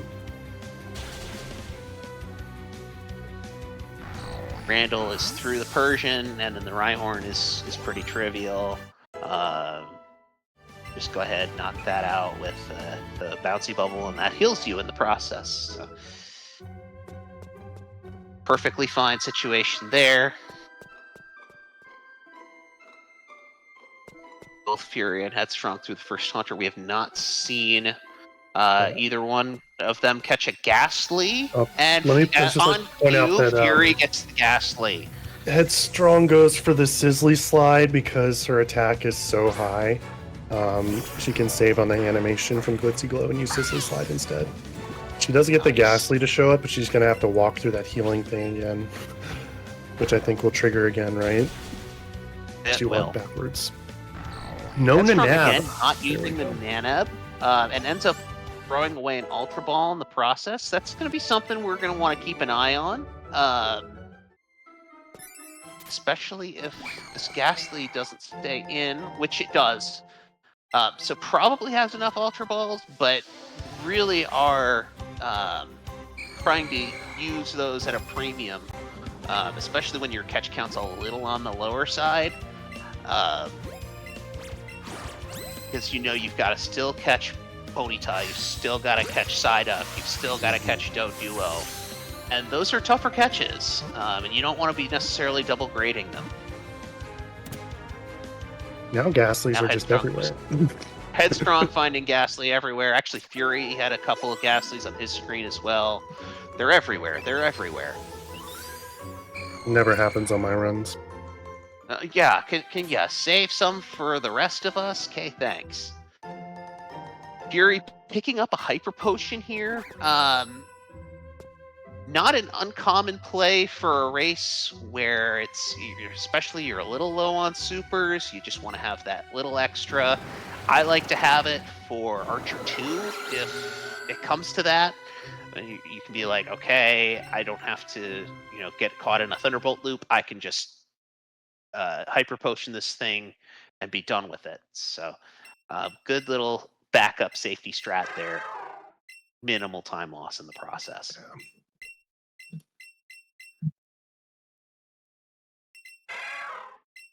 See if Randall gets a nice Ghastly too, hopefully.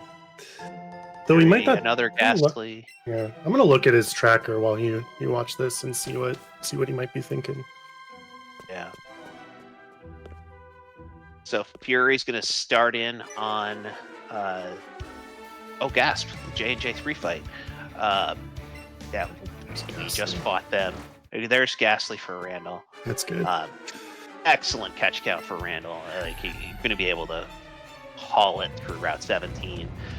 Yet another fight where the notes literally say, do not get unlucky. I know Fury in my race with him did get unlucky, and this fight was, it took probably an extra 2 minutes as a result. that can happen if your Eevee gets double targeted, especially. So you do not want to see that.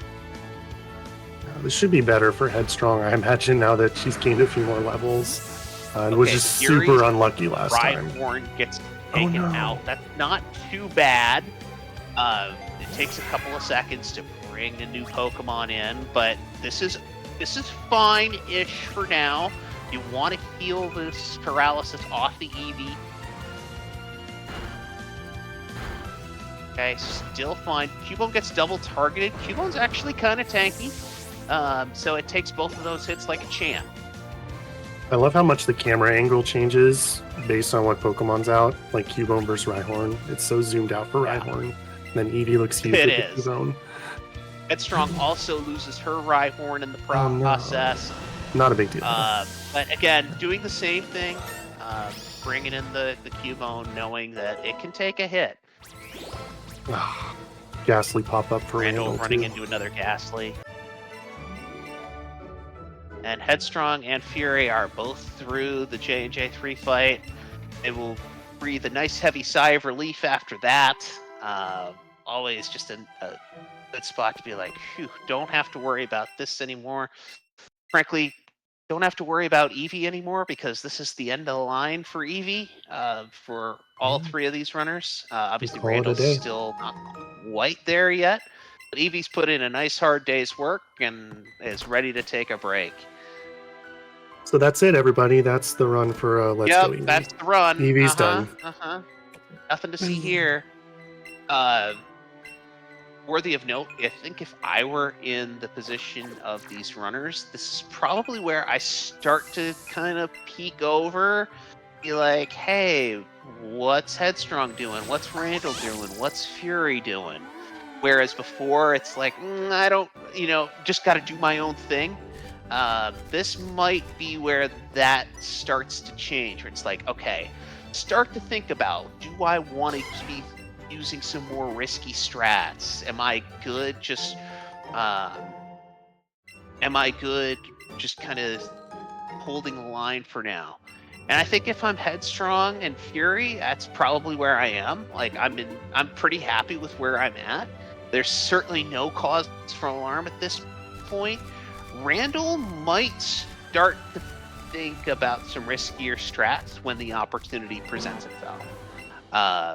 Because as you can see, he's now the full J&J fight behind and then some, though having a nice high catch count. I think it's fair to say, if you were to even these runners out in terms of catch count and adjust their times accordingly, Randall would probably be running behind the other two, albeit not by too much. Yeah.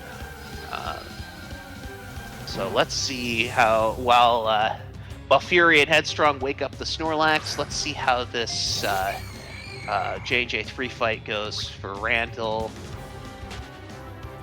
Randall actually has a little extra tool in his belt here because he's got Nidoking. He's got Helping Hand at his disposal. Eevee double targeted and poisoned. This is why the notes say don't get unlucky. But it's okay. This Eevee is nice and bulky. Able to live it. You just fight through the poison.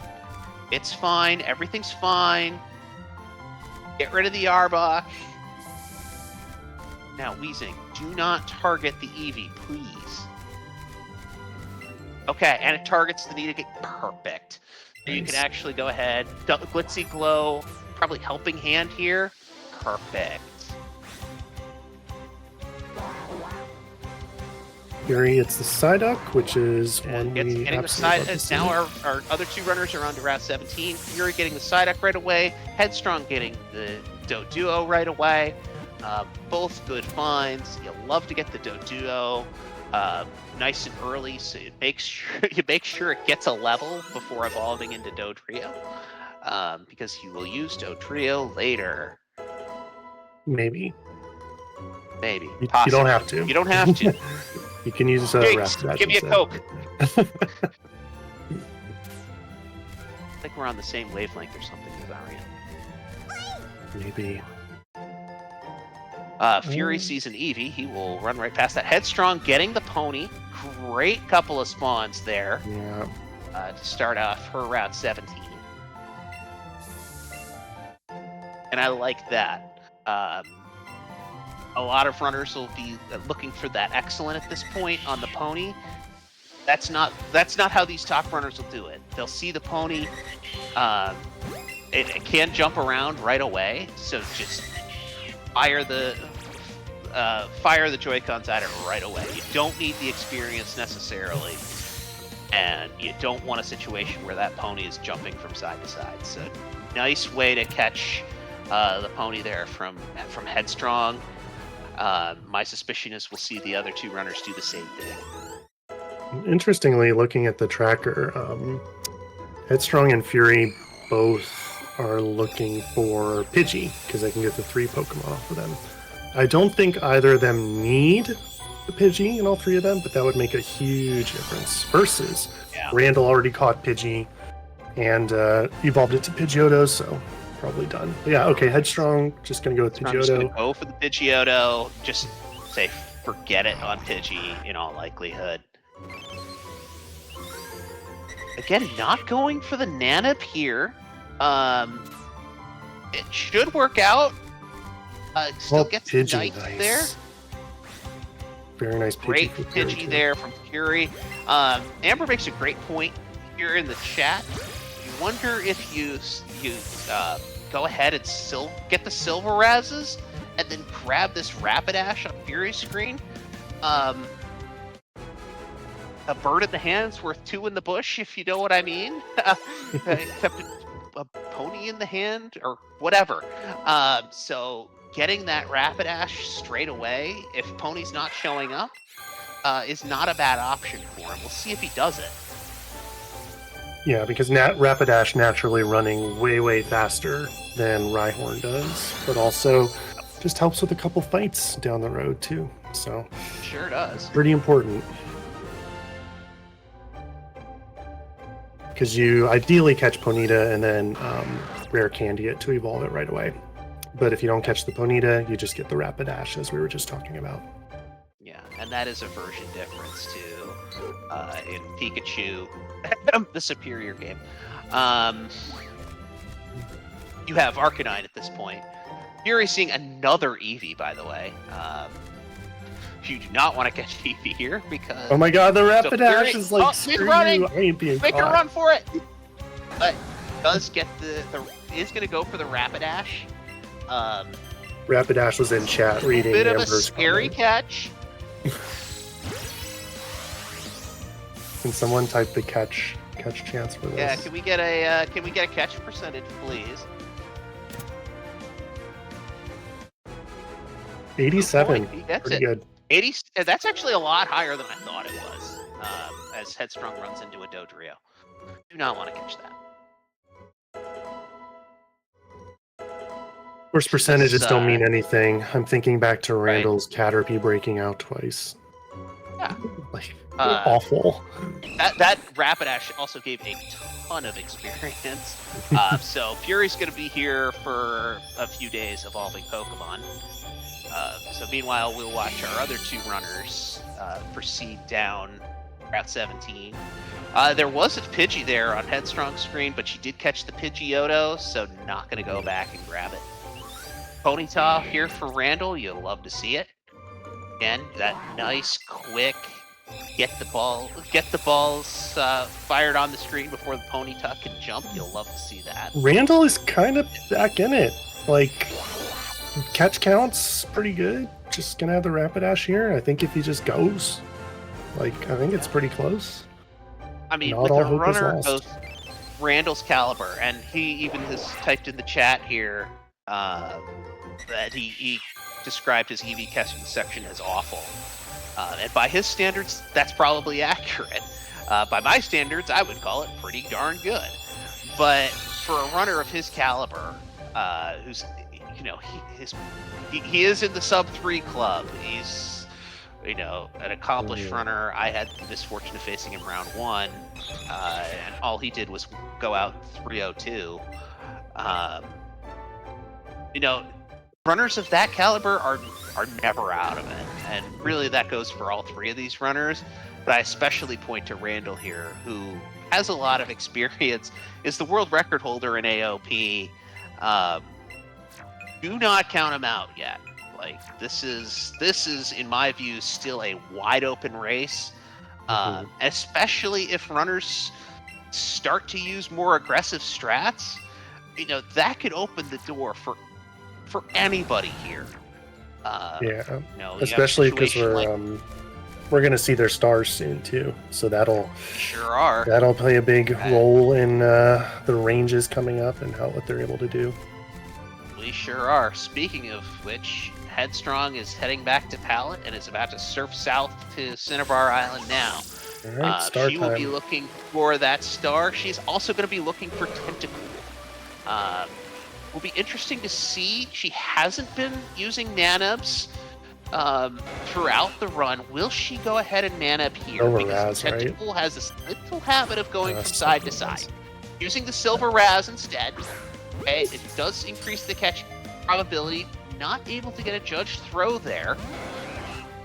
Oof. And it breaks out. This is why we hate Tentacool. This is, yeah, Tentacool is not, but fortunately the Tentacool attacks in the center. He can take aim, gets the great throw, and that should get in the ball. All right. Nice catch there from Headstrong. Unfortunately, does get that breakout. Kind of put Fury and Randall a little bit closer in terms of plot progression. But yeah, that's why we don't like Tentacool. We also don't like Tentacool because Headstrong is now on a Tentacool catch chain. So as you're seeing, she's seeing a lot of Tentacool. And not a lot of the other Pokemon she's looking on this route, which is Staryu. So that's why a lot of runners will want to pass on Tentacool. Not just because it's a hard catch, but because of this reason right here, which is she can't leave the route until Staryu She still have the repel from earlier? Not that would help, I guess, but... Ugh. Crap. Okay, Randall able to get the Staryu first. Let's take a look at the CP on that. Oh my god, 1026. That is a little rough. 1062 is average for perspective. Min is about 960. But this is squarely below average. But we don't know how good it is until we see its attack or its special attack and speed, which are there's the star for Headstrong. Finally, I did have to wait a little bit to get it. 1052. 1052, also below average star for Headstrong. But again, don't mean a thing until we see what the CP on it is, or what the special attack. Fury also looking for a star. No star yet. Bueller. This game is brutal to these runners today. I'm telling you. There we go. Staryu. All right, there we go. As the repel wears off, but it's fine. The star appeared before the repel wore off, or the floor wore off. So able to still get the proper level Staryu at the 1055, also below average. So rough Staryu sections for these runners, as you were saying, Jazarian. And now I think it's fair to say this is why you can't write anybody off. You can make a very compelling argument that Randall has just leapt into the lead here. I know, it's just Headstrong just got bad luck with the star not showing. Fury too. It's just oof. Yeah, I mean, this race just turned on a dime, and unfortunate for Headstrong and Fury, but unfortunately that's the way these runs tend to go. I mean, CP is a scam, but Randall's CP is the lowest, right? So it is the lowest. Maybe that'll make a little difference. Yeah, I recall seeing Etiquette post a highlight or a screenshot of like a 10, 15 or so CP star that he had in an offline run. And I mean, 10, 15 is just awful. And it was good. It was good in two and only two stats, and it was speed and special attack, and it worked. So Headstrong out of Ultra Balls. Actually, what we were referring to a little bit earlier. Okay, so I got to look at Randall's star. The speed is fine. Okay, breakout for Headstrong. Randall, the speed is great. Special attack is a little on the low side. Headstrong with another throw, Coughing, but like, not a turned judge its throw. head up at the last second. Oh, thank God. Okay, but no breakout there. All right.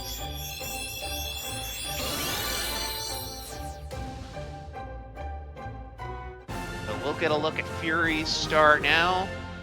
That is actually fine. Its special attack is not great, but the speed is excellent. So again, it looks like for those two, the CP has gone into at least partially some good stats. Again, not optimal probably for either one in the special attack department, but it's fine. Wait, Randall said, "Did I forget to sync?" And I don't know if he's serious or not. Maybe my joke meme text in the chat of all this star use being modest is not correct. Yeah, friendly public service announcement for all runners. Evolve your star use, please. Yeah. Including Headstrong, who hasn't evolved hers yet. Please evolve your star use. We don't want to... Not that that's ever happened in a run before where you wouldn't evolve your star. And this is the same thing for Headstrong. Really good speed, and kind of okay special attack. So really all three of them in the same boat. Randall gets... It looks like he got crit on the Electrode fight against Ted. Hate to see that. Back and forth we go, ladies and gentlemen. My goodness. That's the one thing you really don't want to see in that fight. No, and it avoids the attack. Fire blast. What is going on? Takes out the tentacle.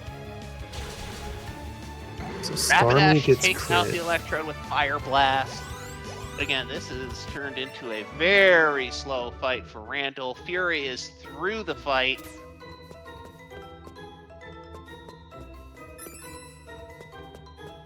And Fury, I think fair to say, pulls ever so slightly ahead, likely of Headstrong. This is going to be wild. And now losing Cubone as well. Is Randall? Randall's party is just dead. Randall's party is decimated. He's only got 2 pokes left.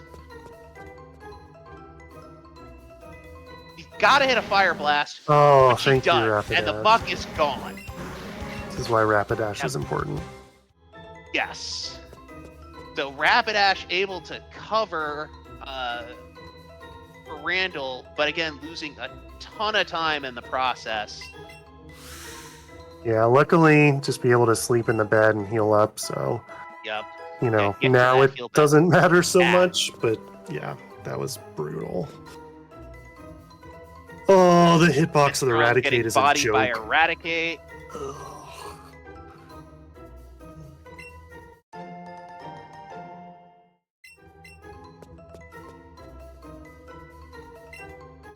Good as Fury new. grabbing the for secret Randall. key. Hey, look, Headstrong found a Ditto. We're not doing AOP.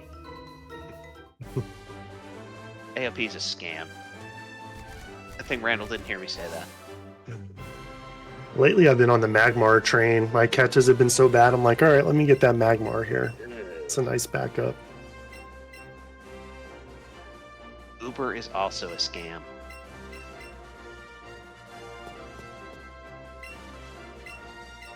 What the heck?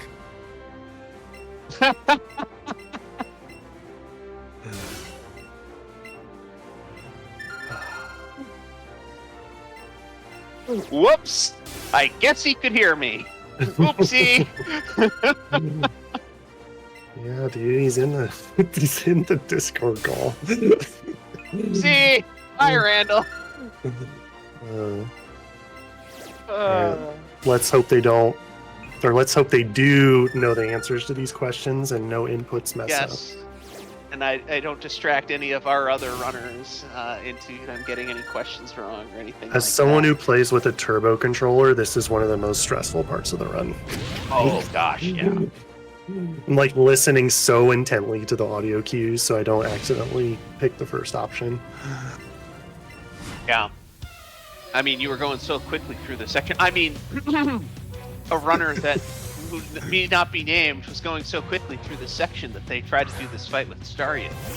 I don't know who you're I talking will about. say this though. This runner who we're talking about, did manage to get through Ted, and as you can see, Ted is not the easiest fight if things go south. So for anyone who missed it, I didn't pick it up on that. I forgot to evolve my star. And like, I thought the same thing that happened to Randall is what happened to me, because that can happen to your star meat. So I was like, oh, it just crit me or whatever. But, you know, mistake, hopefully never make again. I didn't realize that was... Yeah, I did. Okay.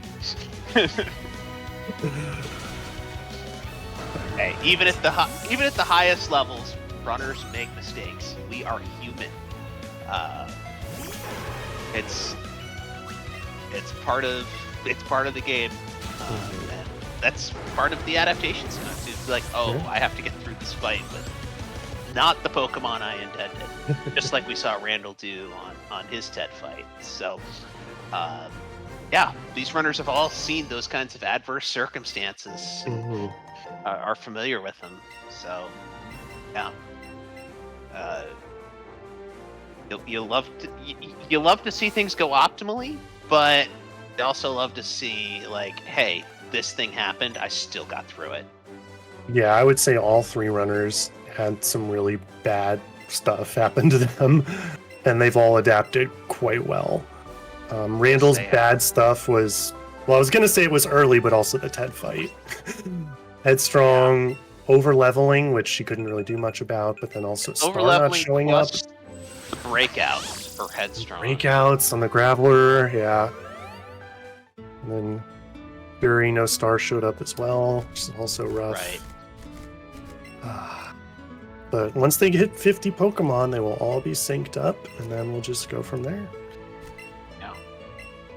Yeah, so Randall's knocking out some evolutions, just taking a bit more time. Those will happen later for Fury and Headstrong, naturally.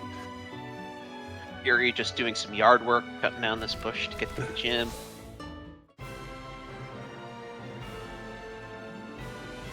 And now we get the major point of variance in the entire run. Cans. Which will we see first try cans from any of these runners? That would be a big time save. Oh! Wow, was that just luck? Can. Whoa. Oh, he gets the first try cans! Wow. It's so lucky. Oh my goodness! Okay, that was a meme. They're the same cans every time. You just gave bingo. Sure did. Sure did. I'm like the anti-bingo commentator. I'm gonna have no voice tomorrow for nothing, dude. You know, that using the Pokétax excitable voice. I don't have an excitable voice.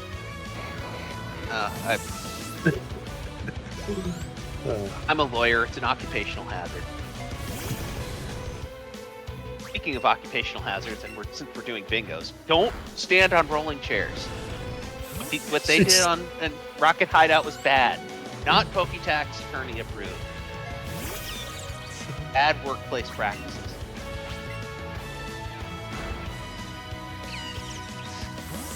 Yeah, not much variance here.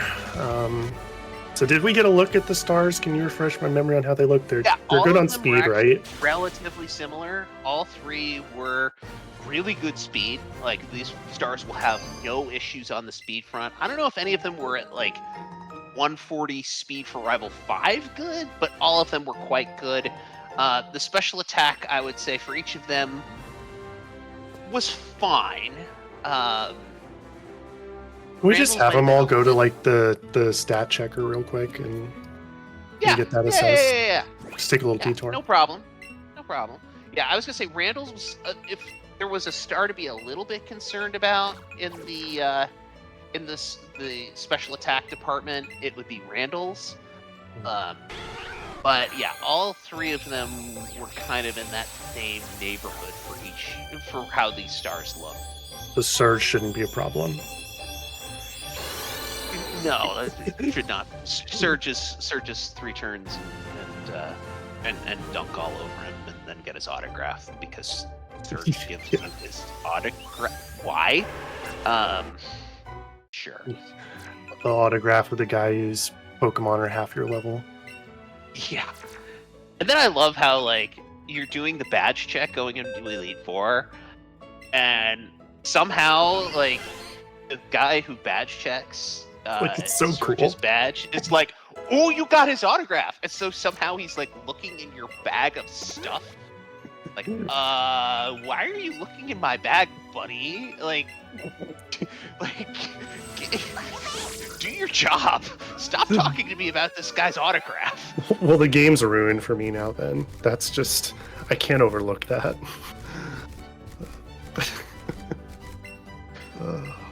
Also, while we have a bit of a down moment, chat is asking whether Vanillux is a pizza, a fish, or delicious.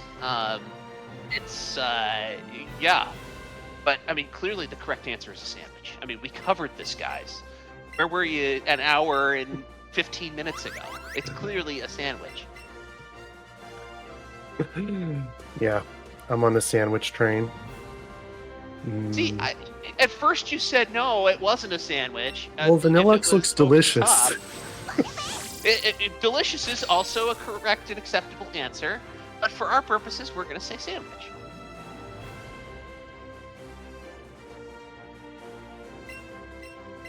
Yeah, I can't emphasize, sandwich jokes and whatnot aside. These 3 runners are so close. Headstrong memeing a little bit, actually showing the Pidgeot instead of the Starmie. You should get kicked for that one. Pidgeot's not cute. It'd be hilarious if it's like, oh, and today we learned that Pidgeot is not considered cute.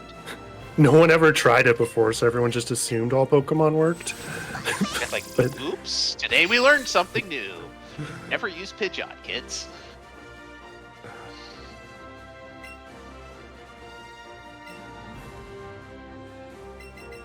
Yeah, so nice straightforward fight here. We do need a pizza Pokemon. Why is there no pizza Pokemon?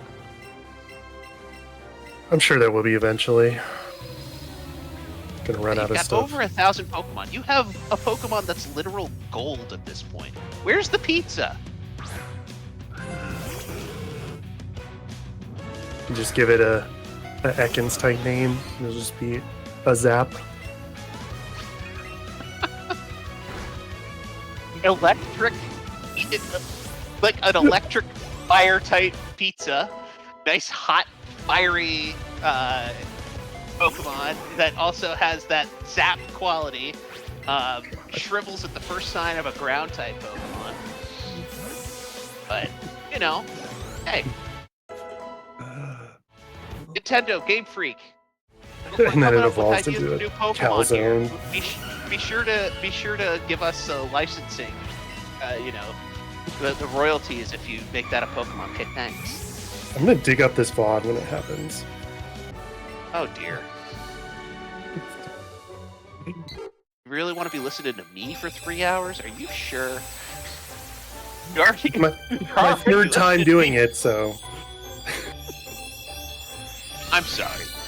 You've really got the short end of the stick on the commentary assignments.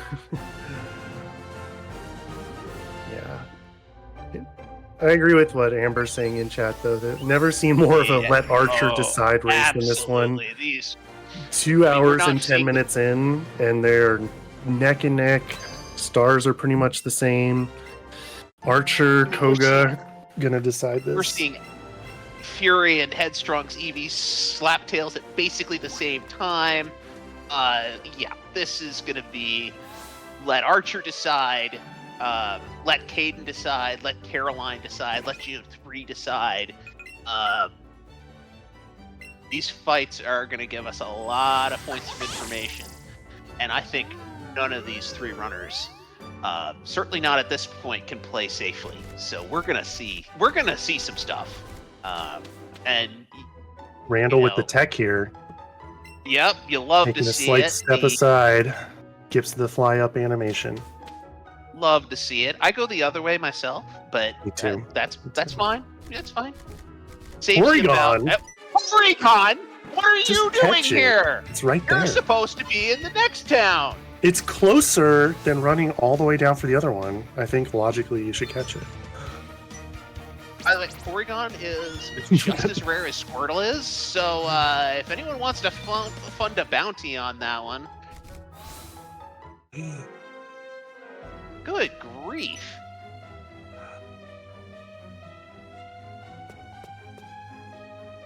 No one swapped Dodrio to slot 2, right? They're all going for the Rapidash strat I think here. they are all going Rapidash. Yeah. So we're going to hope for some good Fire Blast hits. Yep. So the safe The other day I had here, it miss twice in a row, which was awful. Yeah, the safety strat here would be to swap Dodrio, X-attack the Dodrio, then Drill Peck the Executor. That's guaranteed to KO. And then you come back on turn 2, X special attack the Starmie and Scald the Charizard. But these runners know that swapping a Dodrio to slot 2 takes, a couple of seconds, and as you can see, those seconds right now are in awfully short supply. Fury does have Dodrio, and Headstrong indeed does have the Rapidash. So let's see what happens, especially on Headstrong's screen. Gets the Fire Blast, very nice. So she'll get through that fight nicely. Let's see Randall, who also has the Rapidash. Oh my god. No! It's the light screen! He can't catch a break today. I'm dying watching this. My goodness. But every time he pulls ahead. Second try. I think if you're Randall, you go for the Hydro Pump X special attack here. I believe that still KOs the Charizard despite the light screen. Oh. So we're seeing the Hydro Pump, we're seeing the X crossed. special attack. Will the Hydro Pump hit? Okay. It sure does, and it's down. So he is still one though. Pokemon up. 2 Archer fights starting up right gosh. now. Here we go. Hold on to your hats, everybody. This is going to be a wild ride to the finish. Randall saying he has no special attacks left for Giovanni. So it looks like we're going to see Hydro Pump there. Yeah, that's a tough break because you want one for, the Geo fight coming up. All right, moment of truth. Let's let Archer decide some things.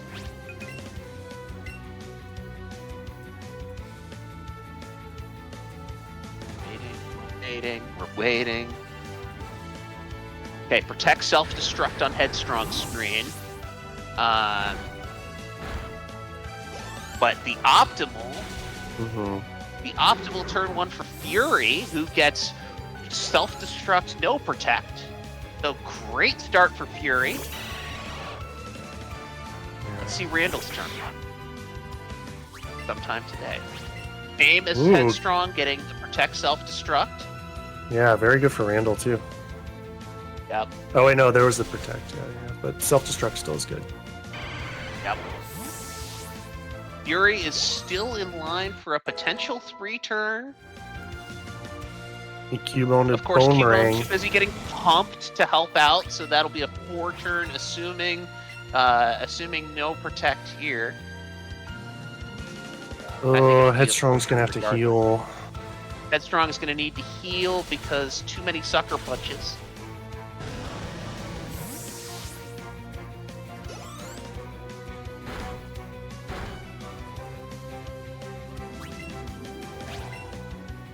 The delay between the turns is killing me. Like the anticipation here. Oh man, Oh no! Fury's star! Oh, it's okay. It's okay. okay The though, right? The Raticate fight's was over out. though, right? I Yeah, have yeah, done this before. yeah, yeah. Do you still? It's fine. So you still have enough experience in this circumstance to hit level 48 for Jinx. If Fury is listening, you're still good. Yeah, you just want to make sure that you're level 48 after the Sabrina fight, and then you rare candy. So you're still fine in that circumstance. This is ridiculous, man. Headstrong now through Archer. Tentacle. And same with Randall.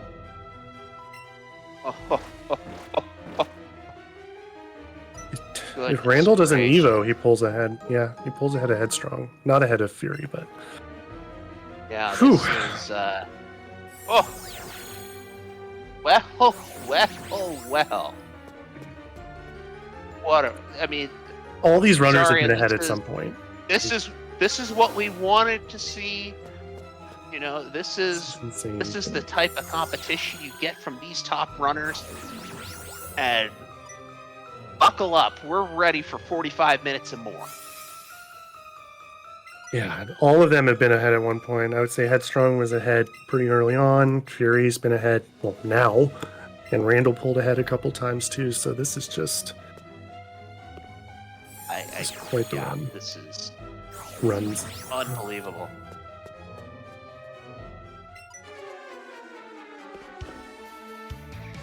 Yeah, the Jesse James fight here, not a big deal at all. The only real variance is if you need to use an item to heal Starmie or not. Yeah, and you don't want to see any paralyzes on Star. Barring that. Yeah, that would slow you down a little bit. Not a big deal, just a good to little go. bit of time loss.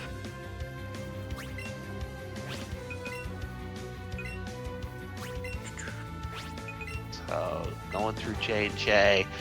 I guess the question is for Randall, because he doesn't have any X special attacks. How do you, in Randall's scenario, how do you take care of Giovanni 3?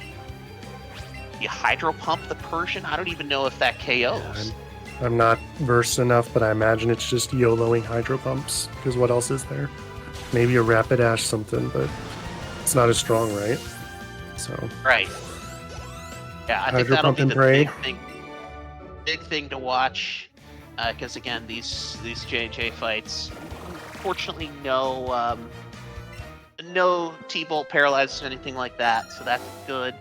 But I think that will be a big thing to watch: is how does Randall overcome the no X special attacks?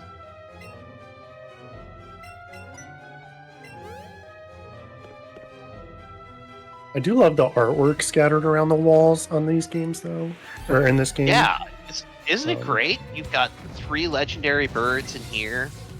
On the SSN, you have ones of boats, which is Very ridiculous.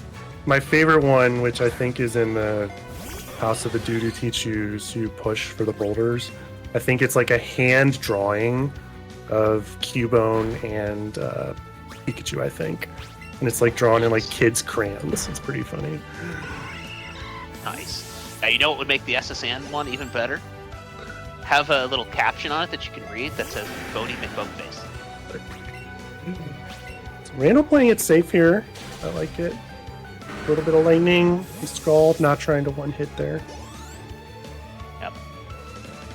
Good to be smart. Knowing that he can knock out these other 2 pokes. He's a little low on HP because he's obviously the Persian was able to get in another hit there.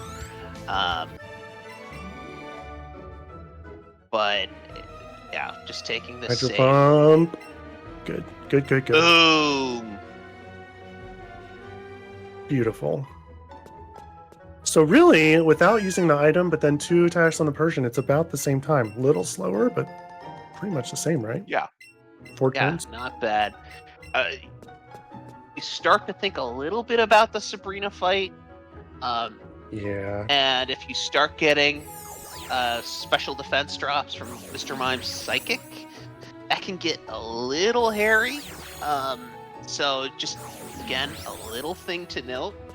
It's amazing how this game kind of works that way, right? Like runs out of or misses a fire blast on blue, and then that chains into needs to take a different different tactic on Giovanni, which means takes a different tactic on Sabrina. So things kind of can have that sort of cascading effect where one fight affects another fight, affects another fight. Mhm. That's just taking each of those and saying, all right, how do I address it with this fight? And we're seeing that from Randall here. Yeah, that's one thing that's tougher for newer runners is trying to keep track of your hit points between all these different fights. Even sometimes there's a long stretch between the fights, but also where you could heal. So trying to keep in mind when and where to heal is tough. So as you were saying, that's one of the things that sort of snowballs here. You know, do you need to heal before Sabrina? And if so, that costs you a little bit of time. Or do you risk it and not heal? We'll see. Fury picking up the free Porygon. So that'll be... Get Porygon another place besides in that field as a 0.5% encounter? Gasp! Yeah, you never catch that Porygon. You get it for free. It's faster.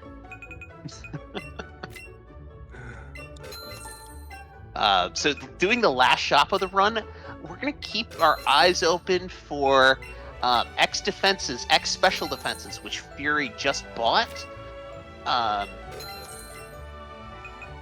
We're going to do that really for all three of our runners. It'll give us an indicator as to how risky these runners want to go.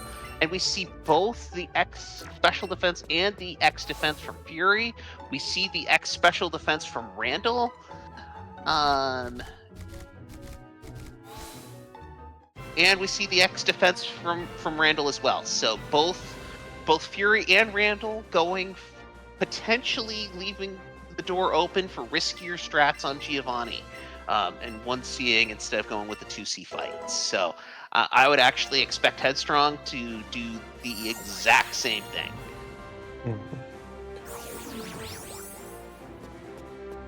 Let's see.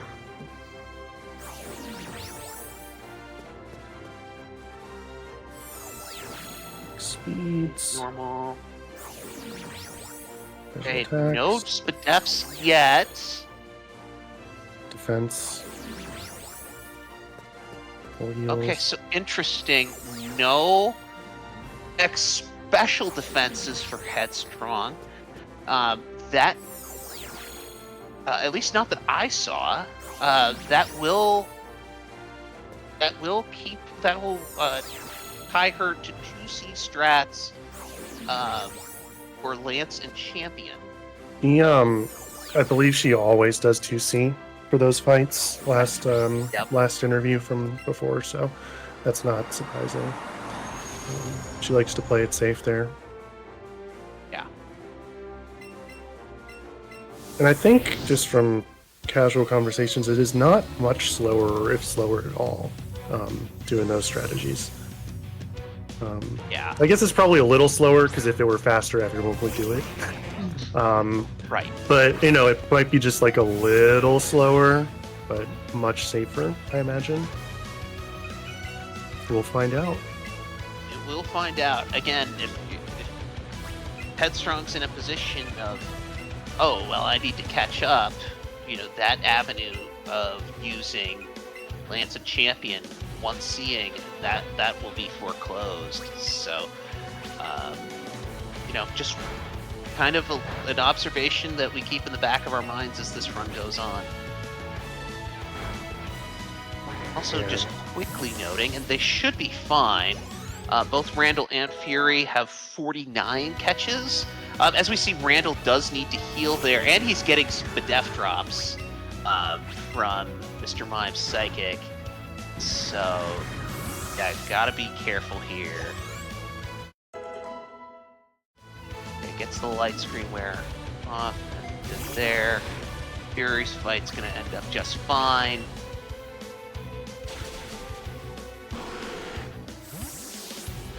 Light screen turn Light 1 screen for turn headstrong. Yep. And standard for headstrong. This should be a pretty standard, albeit not the quickest possible fight. It'll be relatively standard, relatively straightforward. Randall getting the Tentacool to evolve here on the Now on he the will have last 50. possible Yeah. fight. Yep, that'll be Furious 50. getting to 48, as we discussed earlier. Even if you faint on that Raticate, you can still get to 50. And Fury also getting his final Pokemon here as well. So good to go on both fronts for Fury. Got the 50 pokes, got to level 48 so he can candy. We're good there.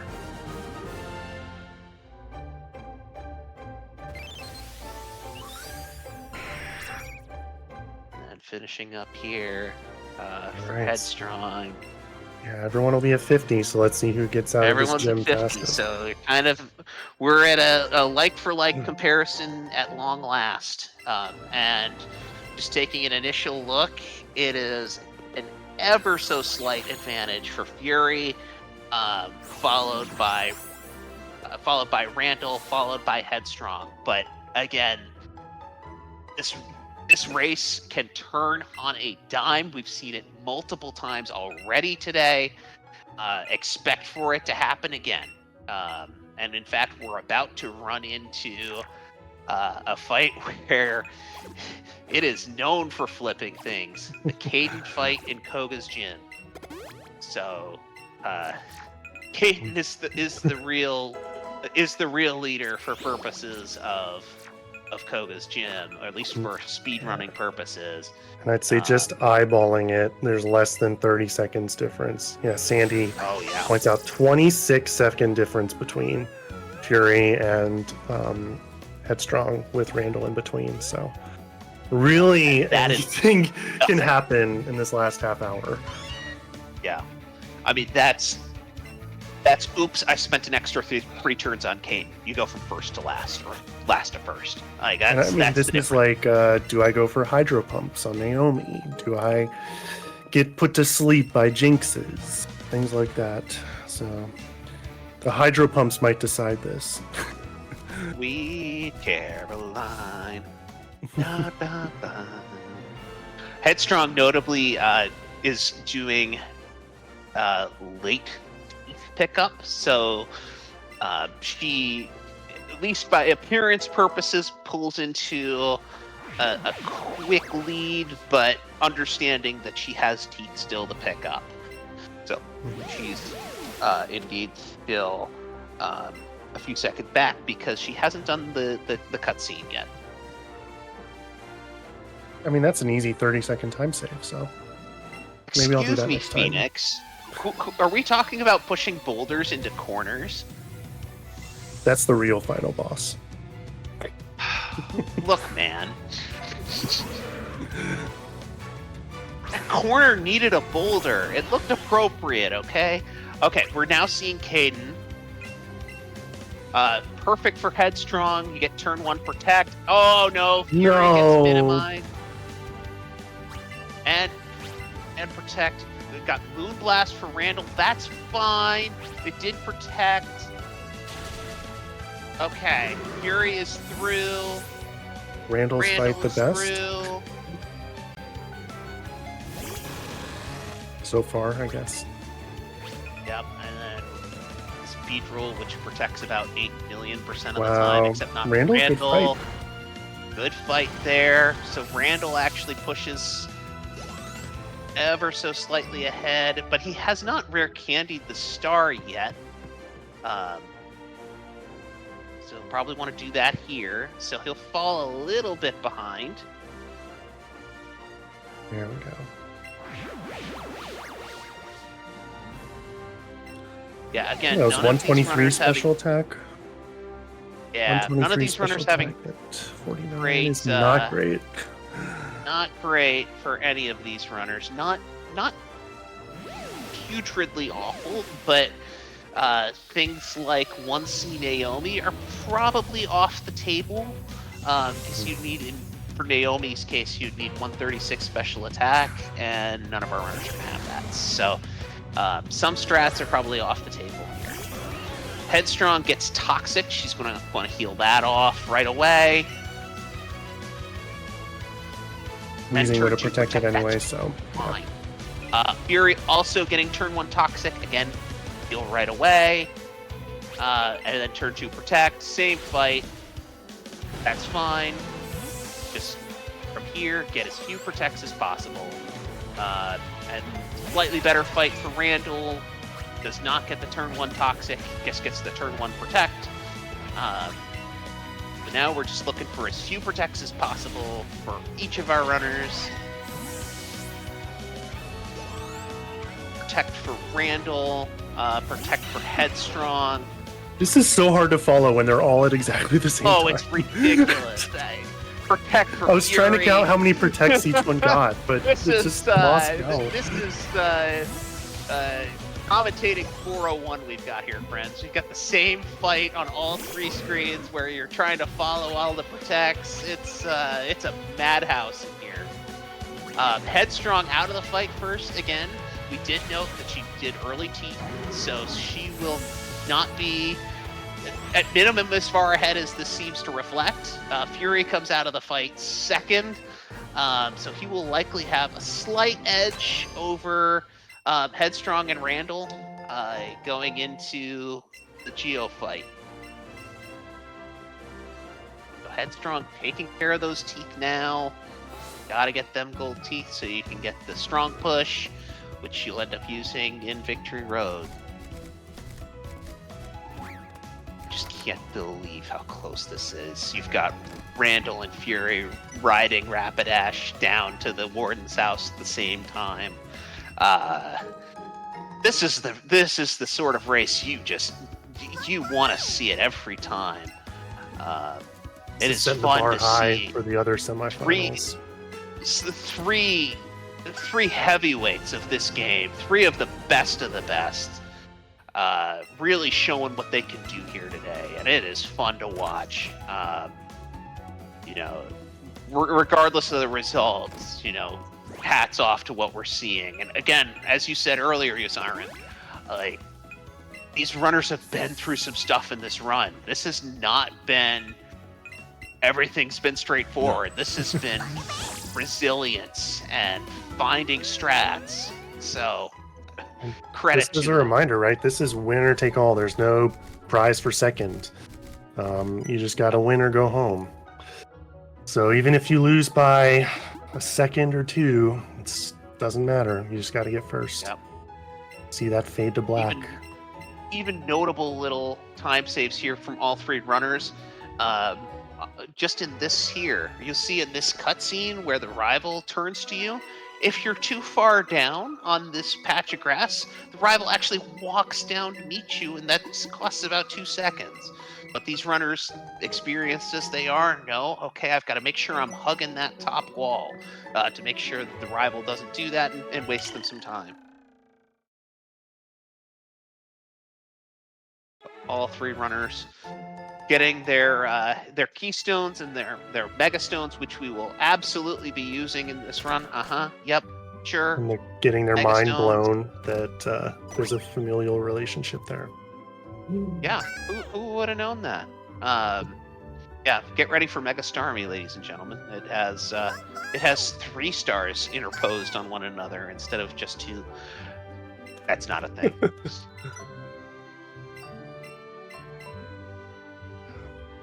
Yeah, I imagine all of them are going to Hydro Pump, Samuel? Probably? We will see. All of them probably have good enough special attack to where that's not a range if you do hit the Hydro Pump. Because if your special attack is bad enough, i.e. not 122 or higher, that actually does become a range. And that's where it's like, okay, let's not even bother with this. Let's just bring out the 2C and go with it. But I think certainly in Randall's case, I know we've seen his definitively above 122. Fury as well. And so I think all 3 runners can. It's a question of will they. But kind of hard to imagine not doing it, right? When these runners are so closely bunched. And if you're the one runner who doesn't do it, and then you know, get second by a few seconds, Right. you're beating And it's yourself. probably about a 10-second differential between the 1C and not. So all three of these runners now with the decision to make. Do you 1C and risk the hydro pump miss? Or do you 2C and lose time? Fury gonna go with the 1C. We'll be going for the hydro pump. Same with Randall. Let's see what Headstrong does. And then let's see what comes of Samuel. All three going for the 1C. Will we get hydro pump hits? Oh no! Oh, Oh no! Misses! Fury with the miss and then gets Mega Horn fainted! Oh my The god! Randall will pull ahead! Wow. Headstrong also gets the hit. Jeez, that's awful.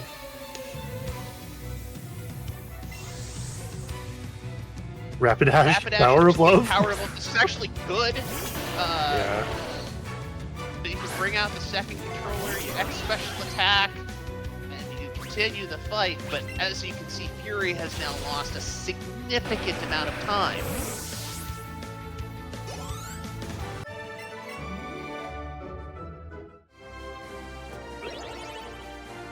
Alright, Randall goes in probably, 15 seconds ahead of Headstrong. Probably another 30 seconds, or another 30 seconds ahead of Fury. But this is, don't get comfortable because this fight is yet another variance fight. And both going 1C here.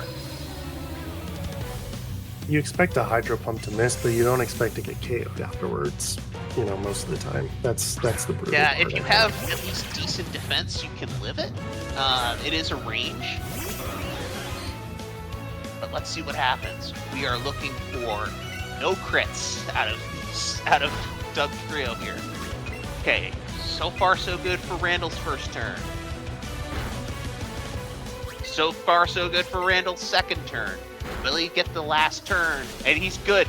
Randall will be through this fight. Headstrong. So far so good. Yep, gotta go and X special attack. So far so good for Headstrong. Headstrong lives on 9 HP. This thing's defense was really bad. Gonna be through the fight. You just have to scald your way through the rest for both Randall and Headstrong. Let's see what happens for Fury.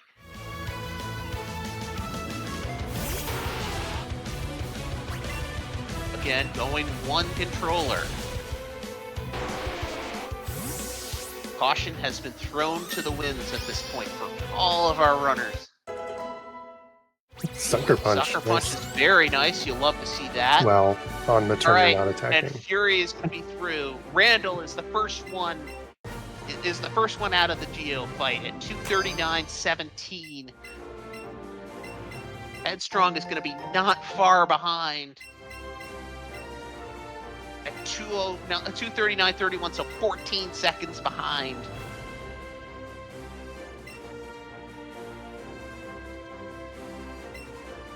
And then Geo's gonna monologue for a little bit. Yep. Headstrong is going to have to heal, so that will take up some time. Oh yeah. Otherwise, get Whereas quick I attack. don't believe either Randall or Fury is going to need to do that.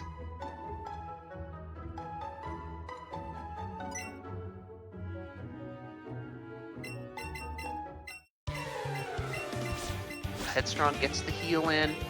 Another 38 seconds back of Headstrong is Fury, so it's Randall in the lead. 14 seconds back is Headstrong. 52 seconds back is Fury. It is still anyone's race.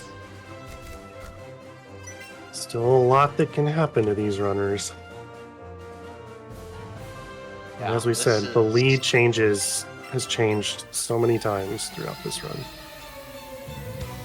It's gonna come down to the wire. Yes, it will. Notable, but just keeping in back of mind here that Headstrong did not buy X special defenses, so the riskier strats on Champion and on Lance are not available for her.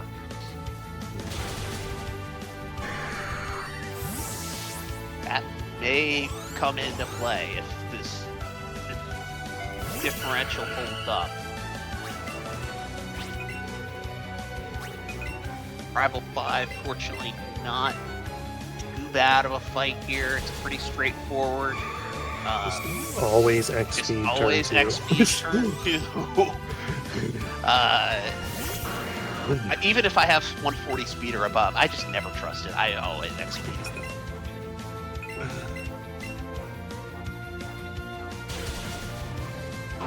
Getting through the fight. Get your 2 X special attacks in with the support trainer, the X speed on turn 2, and then the payoff on the final the final turn being able to simply not seeing that from Randall. Randall did not potion on the final turn of the Raichu. He's gonna need to do that. In a separate menu, so that will lose him some time. Randall actually going back to the center. Is he low on potions? Yeah, no, he ran out of I think he ran out of PP. Oh, he ran out of PP. Yeah, for Psychic. Okay, so Randall running out of PP for Psychic. He needs it for Venusaur. He has to go back to the center. Headstrong now pulls ahead.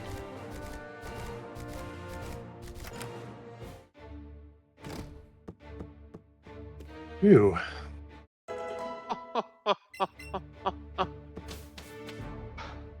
You look 1 second, one runner's ahead. know. You look another second, another runner's ahead. Man, oh man. And just for anyone not like super familiar, in some of the fights in the Koga gym, where all the protects happen, you can blow through all your psychics. So if you sense you're getting low on psychics, you should start scalding instead. So maybe Randall just it slipped his mind or something and used one too many psychics. So he had to go back and get them so he can get through Victory Road. Which is been there. Yeah. Again, you know, I'd have to watch it back.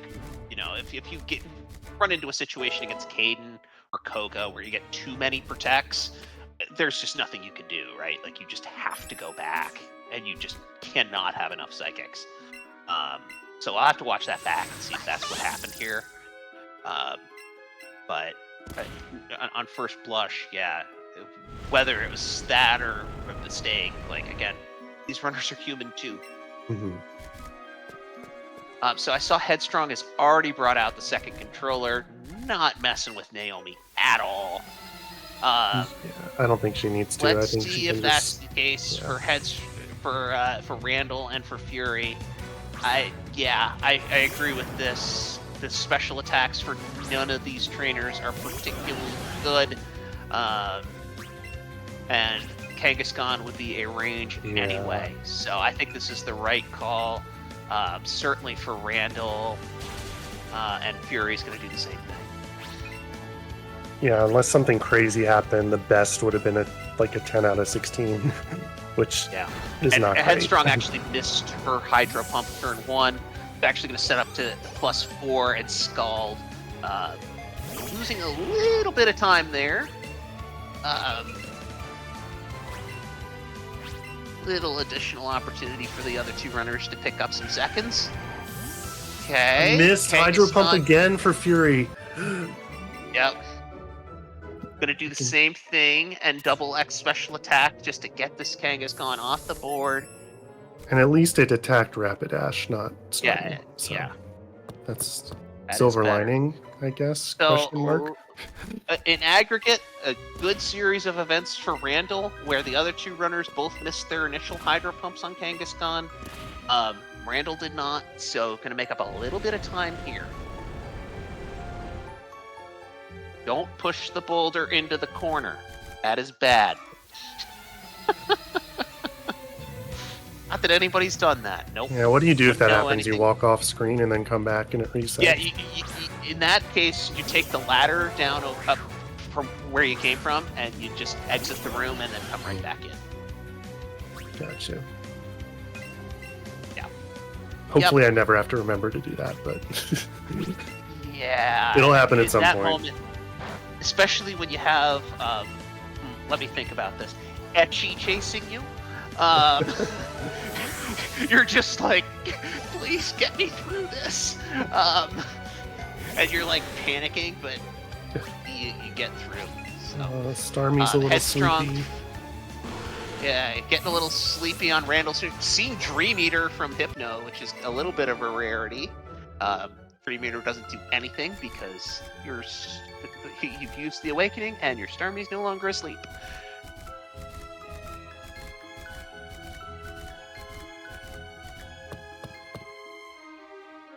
So headstrong, because of Randall's star getting a little snooze during the last fight, pulls just a little further ahead. Fury's still a little ways back.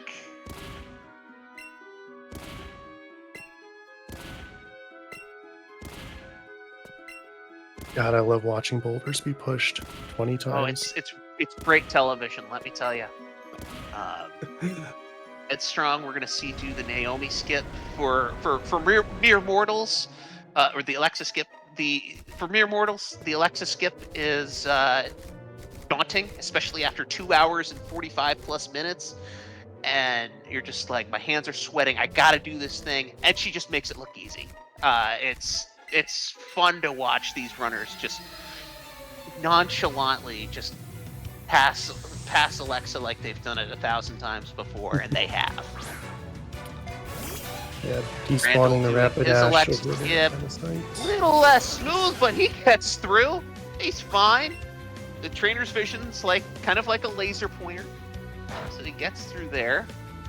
Jinx being kind and not doing any lovely kiss or ice beam freeze shenanigans for headstrong, and getting the hit on Hydro Pump, so a very nice fight there.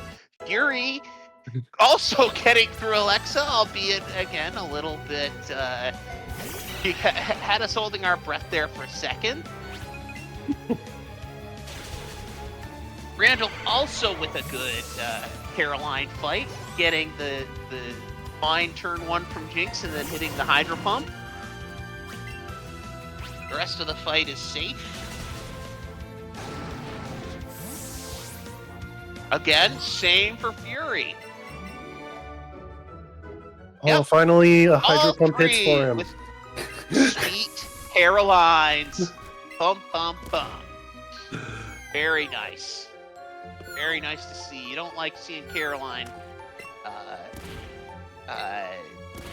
being a jerk, so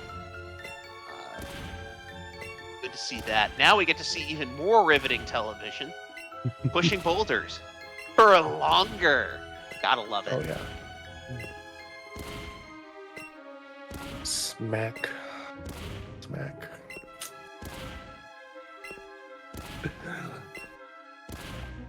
I feel like Eevee could hit the boulder farther than Pikachu.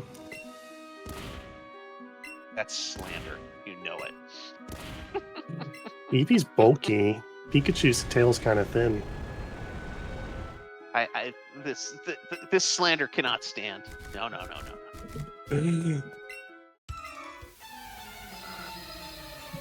Dawson Alright, with so- the best costume out of all the trainers. Just a Yep. slowpoke outfit. Hey, look, I'm a slowpoke. So bad. Same with the guy in Rock Tunnel, to be fair. But Yeah. there's some slowpoke costumes things going around, and they're vibing, they're hanging out, they're having fun. Yeah, the convention. Headstrong does get the power whip hits, so she is going to need to heal after the fight. Power whip's like 95%, so you almost never see power whip miss, then heal skip. But if you can get it, Awesome. Same with Randall. Again, the rest of the fight is fairly trivial. You just Scald an Onyx and Thunderbolt the Blastoise. Poor Blastoise didn't even have a chance. All three of our runners on the 3 different Pokemon of Dawson. That's how close we all are. All 3 are going to need to heal. Let's see if Headstrong picks up the full restore. She does not. Perhaps doing the 2C strats again for Agatha. So yeah, it's all that little time save, right? To... Like you have to 2C some fights, but you skip the full restore, you skip buying some items. Like that's how it kind of evens out with the save strats. Yep. So, Headstrong, she's in a slight lead, and as a leader, is inclined to do. Hey, come and get me. You've got to come win this race. Fury does get the full restore here, and Randall did not. Okay, Randall did not get the full restore. I feel like Randall is not a 2C person. I feel like he's just gonna go for it. This is full send right now. This is full send from Randall. Randall is about 19 seconds behind. So this is tight. I would expect to see everyone set up to +6 on Lorelei. Yeah, Randall is just 1C. 1C all the way. Yeah, none of these stars have very good ranges on the Lapras. So this is probably just go ahead and take it up to +6. I love that we're getting 3 different strats here. Get the safe strat, we get 1C hoping for Power of Love, and then we get 1C kind of standard. Which one will come in handy? One thing to consider too is that we go through the closing credits and the fade to black, and if you have 2 Pokemon, it highlights the second Pokemon there too. So and it's about 3 to 5 extra seconds. So just little things that add up over time having that second Pokemon and doing 2C strats.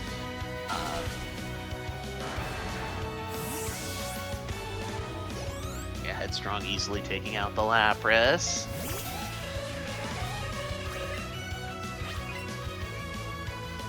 Yeah, then this is where you're seeing setting up to +6 on you can get Scald. They're having to risk a Hydro Pump. Randall is going to Hydro Pump. Oh no! God, no. It's the lead. Hydro Pump decides these with a Blizzard miss. It's fine. Everything's fine. Wow. Okay. It's the Jinx. Loses a little bit of time, but not too bad, considering he only set up to +4. Not too bad. Made out to Lorelei on Headstrong, 5409.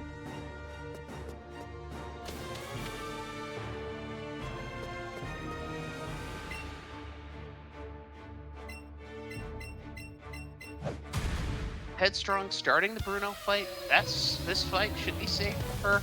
Again, it's about 20 seconds Headstrong's lead over Randall right now. It can be overcome if Randall just goes full send. I think this 20 seconds can be made up. Absolutely. With a key Power of Love, I think it's super, super close. Yeah. I was gonna say that'll be the key here. Bruno is 1 X special attack and then 5 attacks that all one-shot. So not expecting any antics here. All of them are high enough HP. Nobody's got to worry about any faint theatrics. Sorry for the believers. Headstrong 132 special attack. Just yeah, so that's going to be interesting. But Headstrong again is going to see the Dragonite range is not an issue.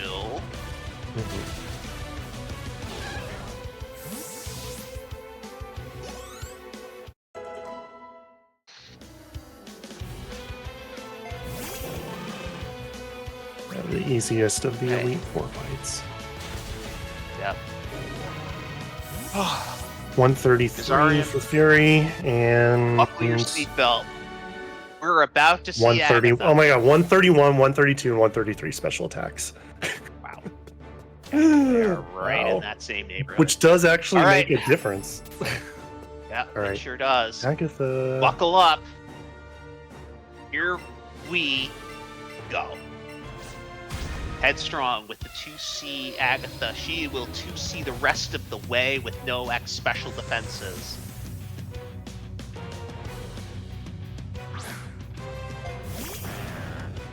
So the dream here Randall, is Crunch turn 1C. Yep. Crunch turn 1 is a little scary. The dream is Glare, then Power of Love.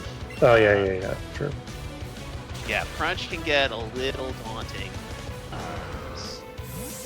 Heal, it's not a fun fight. As you can see, Headstrong having a very safe fight. Let's focus our attention on Randall. Will he get that Power of Love? Claire, no Power of Love yet. X speed. Nothing yet. He's got a potion Heal. stall out paralysis. Army's thrilled to bits. Well, we don't care about you being thrilled. No, Just love us. But we need your love, Starmie. Okay, Fury getting paralyzed as well. Also no Power of Love, but does have the full restore to lean back on. Unfortunately, defense drop on Fury's screen. This is actually a range to KO. Oh, phew. It was not. There's the Power of Love for Randall. Probably a little later than he would have liked. Wow. That's Fury. Randall and Fury even. Second place. Like, exactly albeit even. slightly. Headstrong stays in the lead, and it looks like in this fight at least, the 2C strats came in handy. Randall gets KO'd! Wait, what Randall's happened? I done! was watching Fury. What happened?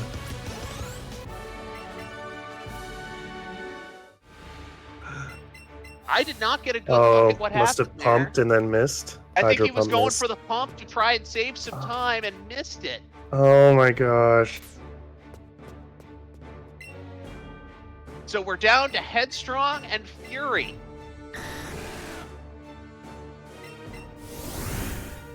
Headstrong's pretty far ahead, but Fury's set up to go 1C, all the way. Yep. I was gonna say, Headstrong's lead, I think she can put this in the bag. I think it's far enough.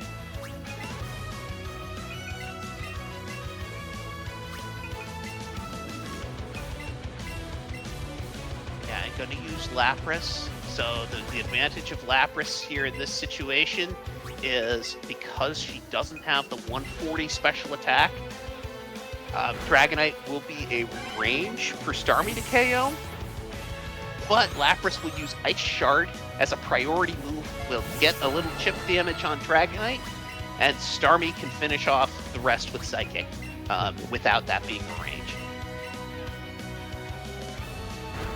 But Headstrong is moving right along right now. Already 2 pokes down for Lance, whereas Fury is just starting the fight.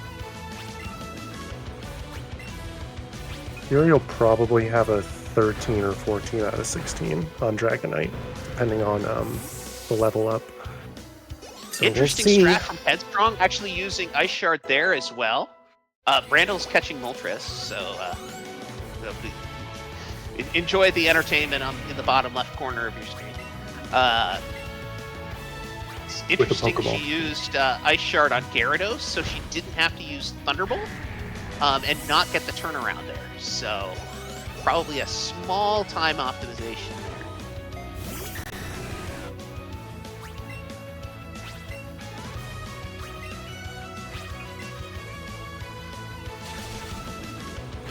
Fury is through Steedra on the 1C. So it comes down to will Fury get the Dragonite range? All right, let's see what the special attack is here. Hmm, 136. Yeah, So that's this is a range. 14 out of 16 or 7 out of 8.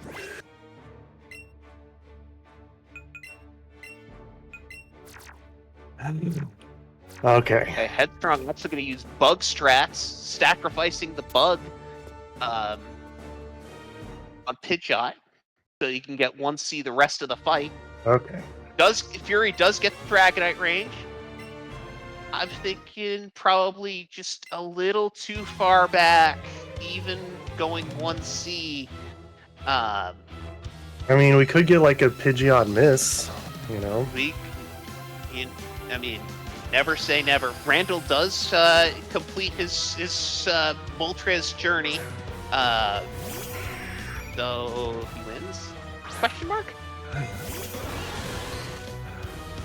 Alright, so we're seeing bug strats here on Headstrong's screen.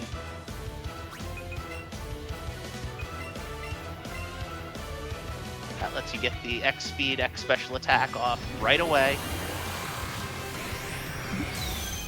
And the Pidgeot will target the Drill. It's a bug, and it will die. I mean, if Fury gets lucky, this might be close enough to it's possible. Okay. Wow. They're on star. Okay. But good to go.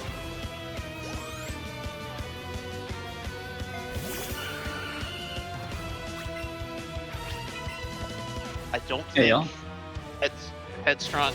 Hey, Randall. Hey, Randall. The victim of so much bad luck for 3 hours. Yeah. It wasn't my day. Yeah, we'll talk to you. Get your insight on the run here in a second, but we're seeing Headstrong and Fury just finish this out. Oh, quick Headstrong attack range, right? Oh, he's got a heal. That is quick attack range on Fury's face. That's gonna do it, probably. Yeah, that will likely do it. +4. Do you know if she has any +4 ranges? No. I don't believe so.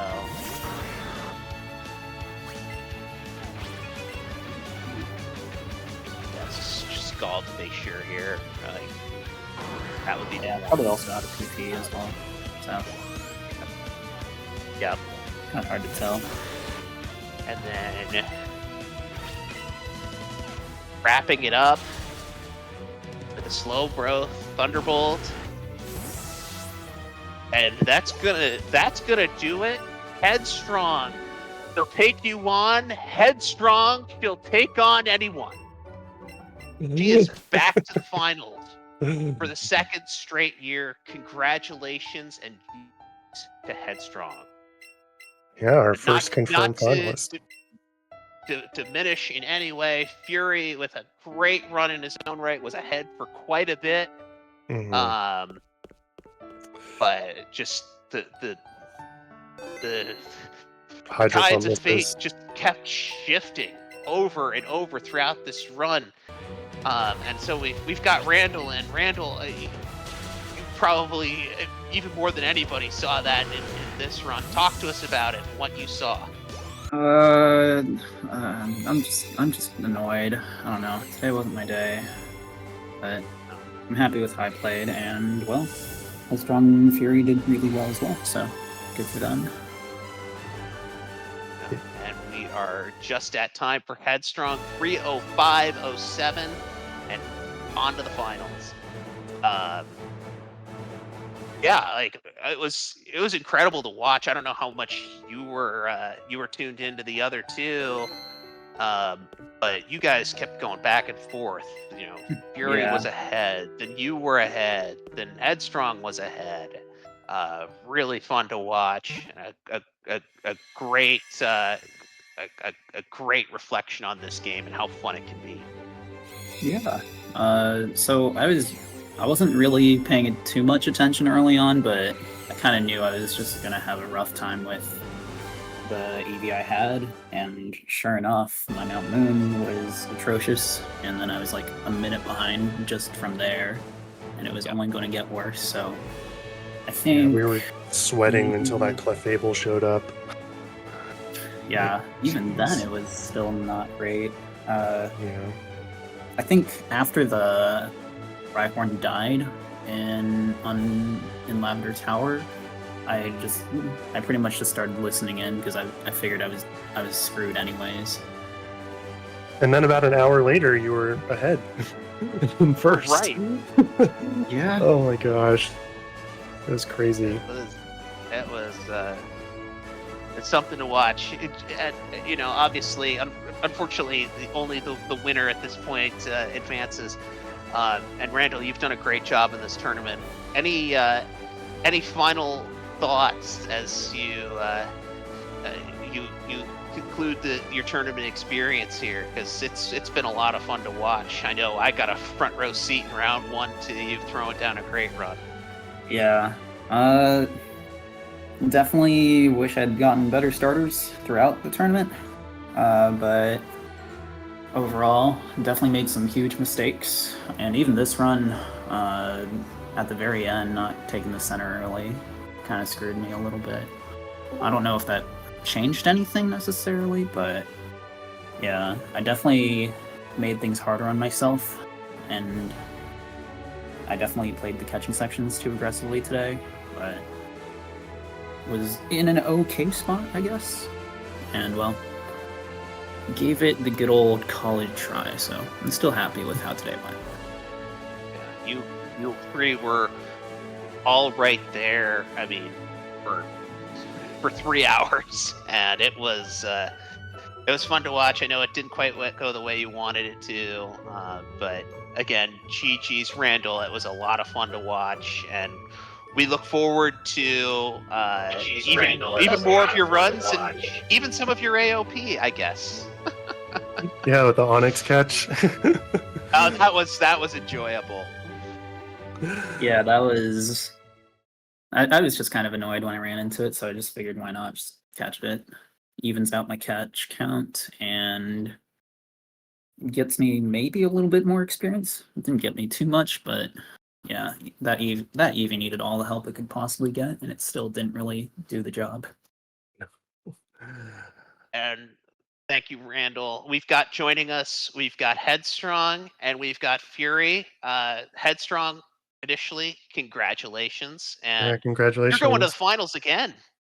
Yeah, with a 305 in semis again, too. Tell us what from our perspective, we were just in awe of, this run was going back and forth, and you were ahead and you were behind and you were ahead again. What were your takeaways from a very eventful run? RNG sucks. There was so much bad RNG, and then the everything kind of fell apart with the Wumbo. What did I catch? Wumbo. Yeah. The Wumbo Nidorino. Yeah. And because I initially thought to put the Kadabra away, and then I didn't, and then I ran into the Nidorino. I was like, it's fine, and then it was huge. I was like, oh great. I had nothing to evolve in the party, so I figured, okay, I'll keep everything with me. It's not like I'm gonna get too much experience from catching one Pokemon when I enter Rock Tunnel. And then the Rhyhorn is Wumbo too. Yep. And then I just messed up so many things in Rock Tunnel after that. Like I just fell apart in Rock Tunnel. And then RNG just decided to say no from then on too. Yeah, we remarked. I had no star showing up for like an hour. Yeah, I had no star forever. And that actually was both you and Fury. You guys were both looking for some stars. But yeah, Headstrong, we remarked things weren't necessarily going your way, but your Eevee was just so over leveled. It was like level 30 going into Hideout. Yeah, Eevee's level definitely helped with Hideout. Yeah, you were just flying through there because of it. So you were able to make up a lot of time. If you watch the video back, you'll actually hear us talking about oh, we were just talking about she looked like she was behind, and no, she's not anymore. So Is Rhyhorn what I think it is? It is. The Rhyhorn's minus attack, because I died in Rocket because of this Rhyhorn. This is my 5th minus attack Rhyhorn in a row. Ooh. Oh. Wow. I trust Rhyhorn, but like, what the heck?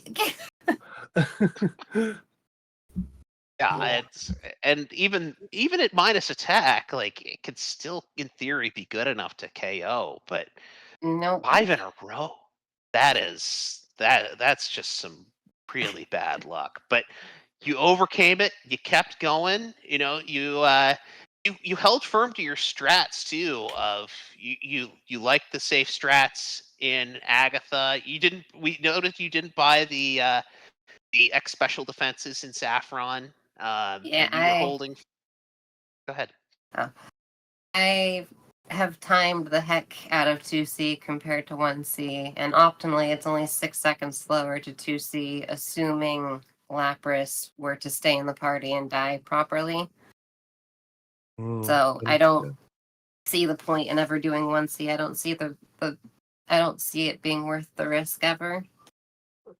Because between skipping all the items and stuff, it's just I don't see the point. It's good to know. We were speculating on the time difference, so and we were like, yeah, she's definitely timed it out. We just weren't sure what the exact difference was. So yeah, doing it the way I did it, because Lapras didn't die, is 16 seconds slower than optimal for 1C. Well, you had your strategy and you played it. I'm not going to say to perfection because that's not what this game is about. But you played it, and you're back in the finals for another year. How does it feel to be back? I don't think that was going to happen, especially after how the trend started, but it's definitely nice. Yeah. Well, truly one of the elite runners, elite racers of this game. Headstrong, congratulations. We've got Fury here too. Fury, man, it GGs. was GG's. It was all over the place today. It was fun to watch, but I think Yazarian and I were both saying you guys all had some rough RNG along the way. My run was perfect, to be honest. I mean, as best as you can expect for a tourney race, to be honest, luck-wise. Like my 4 races in the Swiss rounds were awful in terms of RNG. This one was just very good. I definitely didn't play as well. Better for you at this round. Like I played better, I think, in my first 3 races. Definitely not on the 4th race. But the luck was just on my side, I think, today. Always right with the world in the end, I think. Because it would have been extremely silly if I ended up winning. It would have been great. Well, no, I don't want to play this anymore. I was gonna say, I think I saw somewhere in the chat that BDSP awaits you, so it'll be we look forward to seeing what you can. I technically still need to play this game because I have to do no evos soon, but oh yes, that's a fun category. So I'll certainly be on the lookout for that. But any parting thoughts as you've put up a great tournament and made it all the way to the semifinals? Yeah, I mean, I shouldn't really be here. I'm only here because Saiyan dropped. But I'm glad at least the race was close. Obviously, it must feel really bad to be in Headstrong's position and Randall's position because they got really bad luck throughout the entire run. But in the end, I guess it was nice just from like a viewer perspective because it was really close between all of us. But yeah, GG's to Headstrong and Randall. It sure was. It was fun to watch all 3 of you. Well done. Great tournament performances from you, Fury, and from Randall. And Headstrong, we look forward to seeing what another year of finals has in store for you. Hopefully I don't forget Lapras like I did last year. So, as we said at the top, we've got 2 more races, and they're going to be good ones. I believe it's tomorrow night. I believe it's 11 o'clock Eastern time, but someone in the chat, please feel free to correct me if I'm wrong. There we That should be go. correct, yeah. Hey, look at that. We've got Amber versus Tucker versus Ergote. And then on Thursday at 6 o'clock Eastern time, we've got T-Pat, Etiquette, and Head Bob. And those races are going to be stacked just like this one. It's going to be fun. It's going to be close. We'll be talking about these for a while. So looking forward to enjoying those races with all of you. This has been great. And yeah, any closing thoughts from anyone? This was all Evie's fault. It was not Evie's fault, but Evie definitely won. let's go. Evie won. I don't care. EV domination. Well, Evie moves forward. And with that, for Yaziron, I am Poketax. It's been fun. We'll see you again next time. Bye, everyone.